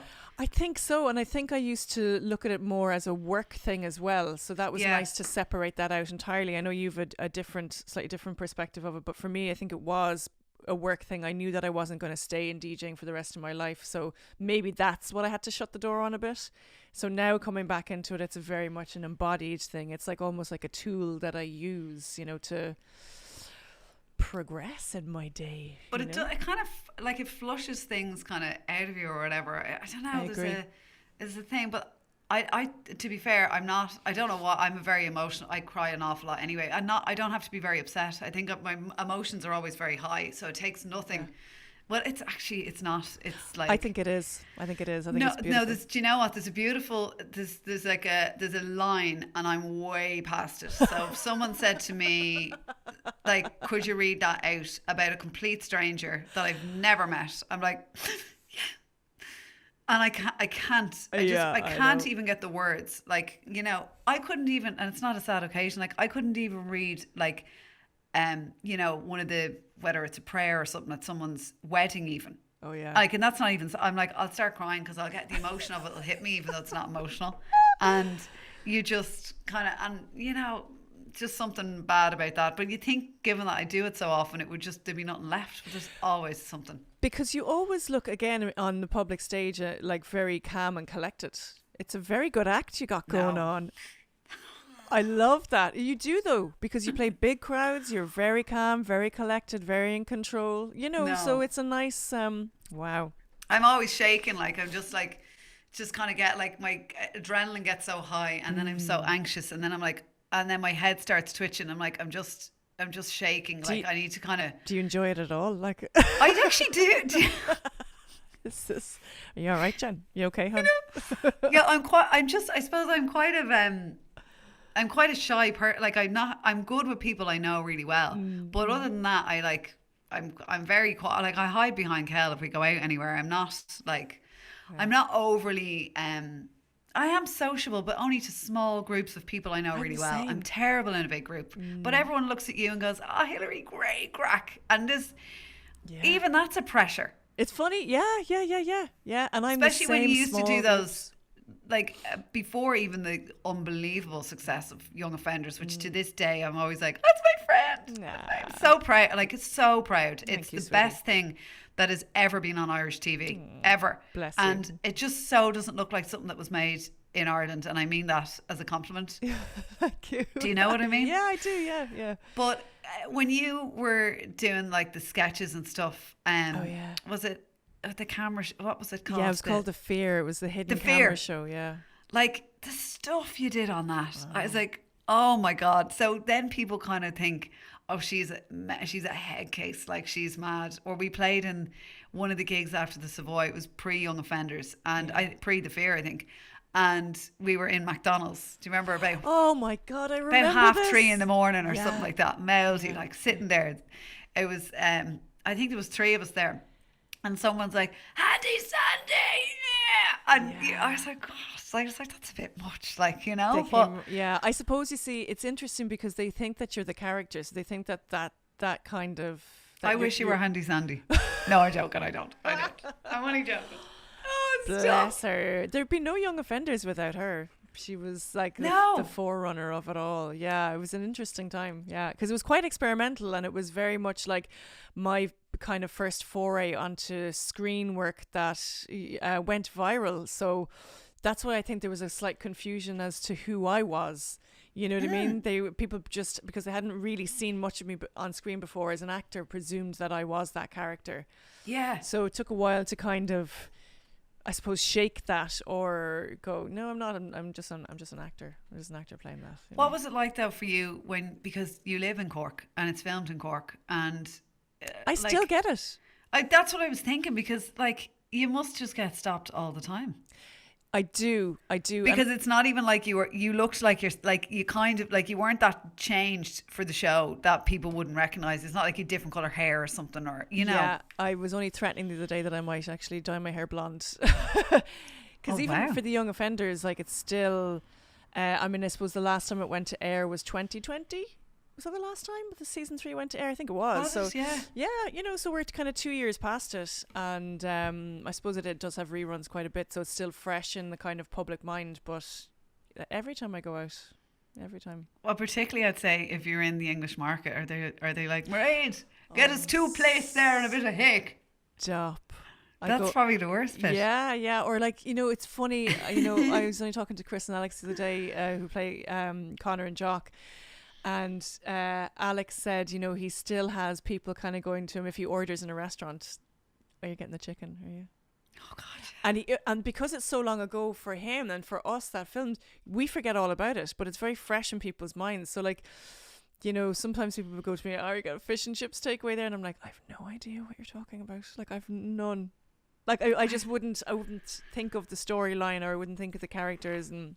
It's just not fresh in your mind because even whenever we saw it, you would have done it ages before that. Yeah, again. Of course, and then you got Roy Keane.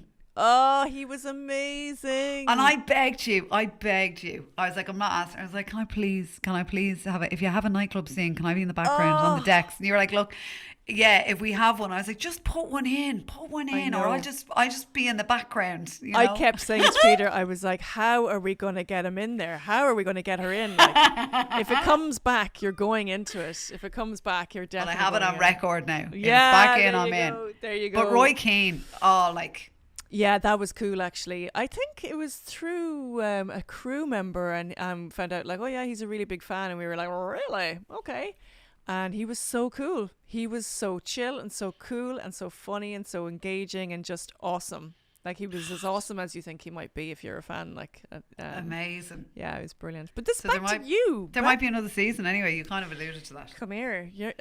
I'm interviewing you. All right. Okay. Sorry. Sorry about that now. You can save that one for 2FM now. Okay.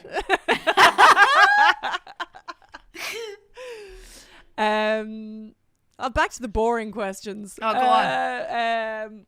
Do you think that there is magic in music? I think I'd say there's magic in certain music and, you know, good music. Yeah. Yeah, there's definitely something. I think when it all comes together and it's, you know, I often, certain music or songs I listen to and I'm like, God, isn't it mad to think someone came up with that themselves? Like it's that like complex. And I hear certain songs and I'm like, God, how must they have felt after they did that? Like they made that. Yeah. That's here forever now. you Oh, know. yeah. And there's very few that do that to you, but there's certain ones that you're like, God, that is a masterpiece, you know. Absolutely. And I always think as well, the magic for me is when, you know, you listen to a song that you haven't heard in a while and it takes you back to a period of time in your life. Yeah. It's like music is a time machine as well, you know, Yeah. where it's And like, songs even that it will bring you back to a time you're like, God, I used to play that on repeat, whether it's 10 or 12 years ago. And then you play it and you're like, God, I'm not that mad in it anymore. Or it depends, like, yeah, it but goes it with does, this, yeah, it the does bring you cycles back. of your life. Yeah, yeah, yeah. What do you stand for, Jenny Greene? Wow, that's like, I'm putting do it I, out there. are you giving me any pointers here as to what No. what do I stand for? What does Jenny Greene stand for? God, that's a very broad question now. I'm just trying to think. On the deepest level, then let's get into that. On the on the deepest level. I'm just going to dive right in, babe.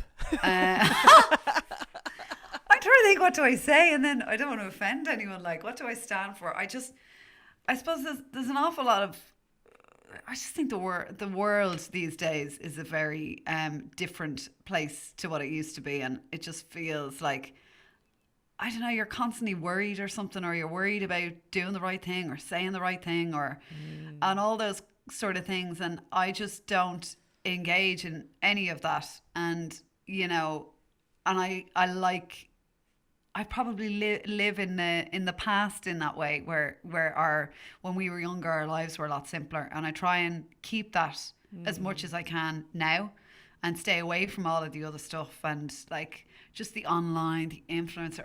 I don't get any of that.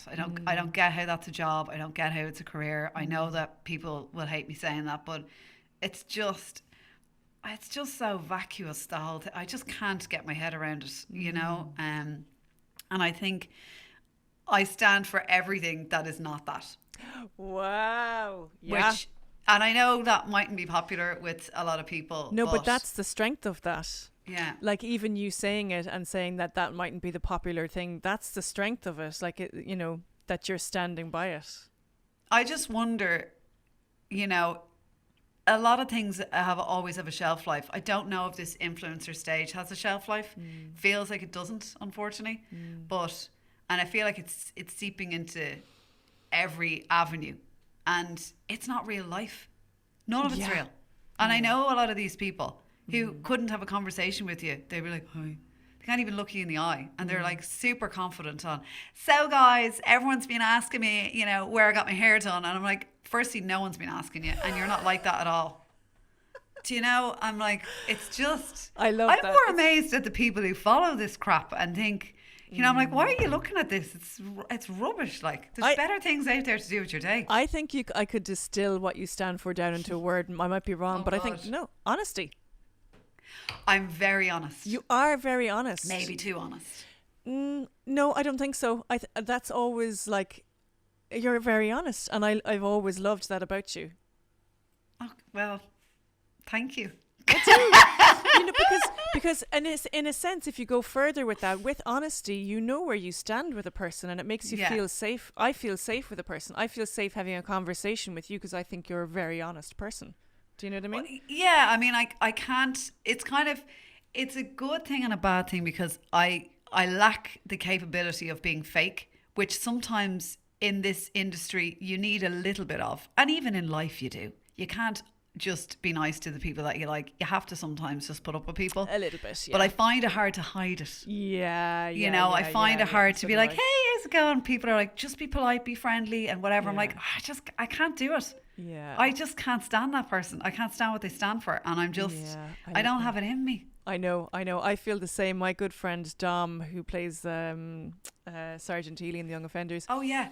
He always says to me, like, we're very close, like, and he always says to me, Hilary, you're very good at, I'm trying to remember what way he put it. He's like, if I didn't know you and I was put in a room with you and another person and you didn't like that person, I wouldn't realize that you didn't like that person. What? Yes, but he said, because I know you, and the way Dom has a beautiful way with words. He goes, because I know you and I know what it feels like to bask in your warmth. If I didn't know that, I would think that you liked that person, whereas I wouldn't like the person I'm talking to. He was like, you're So very it's very good clear when someone is not basking in your warmth, but you're not like being nasty to them. Exactly. I need to learn a bit of that. It's kind of like a political front where it can be quite charming, but it was he pointed it out to me. Actually, I didn't even kind of fully realize that was the way either. You know, I'm gonna have to keep an eye out now next time. I know, yeah. Everyone's gonna be like, who does she like and who does she not like? Now, who's basking in her warmth and not? I feel like, does anyone else feel like they're basking over here? I do a little bit.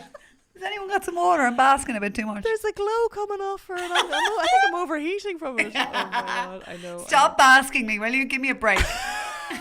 I need to get my sunglasses on. There's a bit of basking going on over here. Oh, stop. God bless Dom. He's brilliant. He's got such an amazing way with words, like basking in your warmth. I was like, who says that? I know. It's lovely though. Isn't it beautiful? Do you know, that should be your autobiography. Basking in my warmth. Say people, people then who hadn't previously basked in my warmth would be like, so that's the way it works. Okay, well, I didn't get any of that from her. You know, basking in my warmth. They'd be like, what kind of book is this? Yeah. Is there pictures? There's a couple of photos in the middle. Oh, nice. Is she sunbathing? Wait a second. Where's that glow actually coming from? Stop. Oh man, we could go on. All right, no, back to you. We're going back to you. If you were to distill yourself down to an essence, what would that essence be? I don't know, Jenny. Herbal. Herbal essences. No. What does that mean in English? Actually, like, speak to me like I'm stupid. Maybe I am. I'll meet you halfway. No, actually, most people who responded to that did respond with a herbal essence. Like a few people have said lavender. And I've gone, amazing. Oh, do you know what mine is? What? I don't think it's an essence though. Basil. Ah, yeah. Like I literally have basil plants all over the house. The smell of it is that is the happiest smell. There you go. There is. That and frankincense, not together obviously. Yeah. But basil, and the only problem with basil is when it starts to go off, it smells like cat piss. Does it now? It can do. There's a very distinct smell of cat pee. Are you sure your cat just hasn't pissed in the basil? I'm positive. It's when it's really fresh, it's amazing. But when it starts to get a bit wilted and a bit kind of, it can smell a bit cat. But that to me, I would just bask. Not just bask in the warmth of the basil. I'm going to bask in the basil. That's your autobiography. That's mine. Basking in basil. Basking in basil.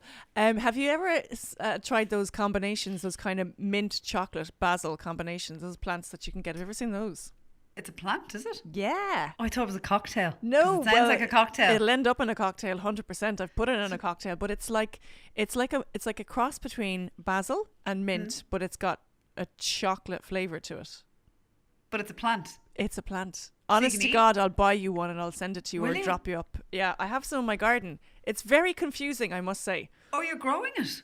Yeah. Oh, wow. It ended up like I put it in and I went, that's like, yeah, it's very confusing, but it is amazing. Oh, I'll definitely try it. Now, I hope it doesn't dry out by the time it gets to Dublin, because then it'll smell like cat pee when I open it. I'll be like, there's the smell. There it is. I feel like you can post it back down like, this is the smell I was talking about. Have a sniff of this while you're basking in your glow. I'm never going to live that down. I'm going to have to edit that bit out. No, please leave that in. Do not edit that out. It's the best bit. Okay, what's the wildest thing you've ever done? And I know when I gave you this question beforehand because I was like, this question is catching people, and you were like, Hilary, there's things that I cannot say. No, definitely not. I'd sure there's things that it's like between my job and my parents who may tune in. We'll leave that one there. Right. And then when I ruled out one or two other things, I said, what have I done? And then I thought, I've thought of a great one. That's so stupid and wild. But I didn't. Well, it's not that I didn't give it any thought. Leaving my job with no plan. Yes. Given everything I've told you about what a worrier I am, I walked out of 2FM and went, sure, I'm sure I'll find something. And wow, I was out of work for 3 months, sitting at home, going, I remember being What have I done? shocked when you. Yeah, I remember being shocked. You put it up Yeah. on your Instagram, I think, and I remember being, or something. I don't know. I commented on it somewhere, and I was like, "Yeah, I thought it was a shocker, but brilliant." But again, it goes back to what you stand for, and that was a really honest response.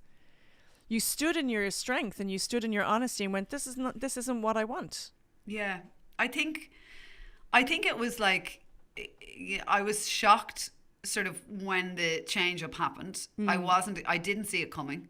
It was a different time. It was pre-COVID, so our lives are completely different. And I suddenly thought, it's not about ego, or I don't mind where I am or what I'm doing, but I just went, if I'm working late at night and Kel's working during the day and I'm working at the weekends, then what have I got? Nothing. I've nothing. And I thought it was literally boiled down to that. Like, the last thing I wanted to do was leave there. I love being there. I've been there 15 years. It's kind of, I'm there longer than I've been anywhere else. And I kind of always see myself as being there, touch wood, hopefully. Yeah. But I felt like I don't have another option at the moment other than to go, because I don't think I can live like that. I'll be miserable, But, then things changed, and then, then I went back, which I kind of to this day went, did that actually happen? It's amazing though. But again, you stood in your truth, and then. I know, but I wasn't. Time. It must have been frightening for that kind of period of time where you were like, shit. There was moments like, because I had done the exact same thing, weirdly enough, years previous to that when I worked in F104. Okay. And I won't go into why, but things were changing and contracts were changing. And I said, if I'm going to walk, I have to walk now, or I won't ever be able to walk. I won't be able to get out of this contract. Yeah. And I took a chance and I said, I'm going to walk. And I remember I was still living at home at the time. So I was very lucky. I didn't have a mortgage or anything like that. And I remember my mum was like, you're right, stand your ground. And my dad was like, you did what? And I went, I know. I said, but I felt like I had no choice, because I wouldn't have a choice after that if I didn't just do it. And I did it. And then that afternoon, John Clark, who was the head of 2FM at the time, was on holidays in Portugal. Heard from someone else, because radio has so many little radio heads in it. They all talk and whatever. Yeah. Heard from someone else who'd left 104. He said, are you out of contract? I said, I am. He said, I'm back in the country on Monday. Don't take any offers. I'll find you something. And I was like, wow. I was like, what offers? Like, that's the only place I want to work is 2FM. So it paid off then. But as I say, fast forward years later with a lot more at stake. That wasn't my intention. I thought I can get a job somewhere if I have to. I'm still DJing as well.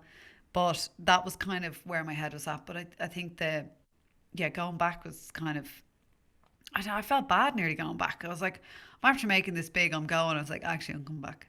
But I'm so happy that I did go back. Yeah, absolutely. Absolutely. It really changed it up. And that's wild. It was wild. And I think, the reason it didn't suit before had my priorities, and I think everyone's had changed during COVID. We were like, we can make this work, and here's how we'll make it work. Yeah. And, and we've managed to find that balance. But it is still tough, but it's, I love what I'm doing now, and I'm very lucky. And, I hopefully won't be making any more wild, rash decisions. No. I'd rather just bask in your glow instead. Bask in your basil. What's the one thing every day that you do that helps you live wild and free? God, what's the one thing I do every day? I don't know if I do anything that helps me live wild and free. I know what it is. What is it? Listen to music. Well, I was going to... Is that too obvious? Yeah. Well, I'm doing that anyway because I have to for work. But, like literally... to be fair, it definitely does help. So, yeah, maybe it is that. But it's literally the only thing I do all day other than shower. So, it's one of them. Or both. And smell your basil. Smell your basil. Give us a sniff of your basil there, will you? If Kel was here now, that conversation would spin off wildly. Oh, stop. She loves a bit of basil as well, to be fair to her. On that note, Jenny Greene, we've been talking for, I don't know, an hour and a bit? Oh my God, we've been talking for nearly 2 hours. You said allowed 2 hours. I said, geez, what? I said, I have a window cleaner coming at 4 and I have to clean the house. I was like, I haven't even done my music yet. I thought you were winding me up. But There you go. We've been talking for 2 hours and I could talk for another hour, except I really gotta pee. That's me too. What are you going to have to cut this down to though? That's the bigger question. I don't think I'll cut it down. I like, if people want to listen, they want to listen, and I think it's for me, it's been a really engaging, fun conversation. So I'm sure people will find us that way. And you know what? If they don't find it funny, they'll let you know pretty quickly. Do you know what I mean? That's the honesty of people. Do you know? Exactly. Don't turn this on. It's 2 hours you won't get back. Jenny, thank you. It's been brilliant. It's been brilliant and illuminating and lovely. And thank you so much for taking the time. Oh, I've loved it, and thank you. And by the way, that basil chocolate mint mashup. Yeah. Thank you. Mashup. I love it.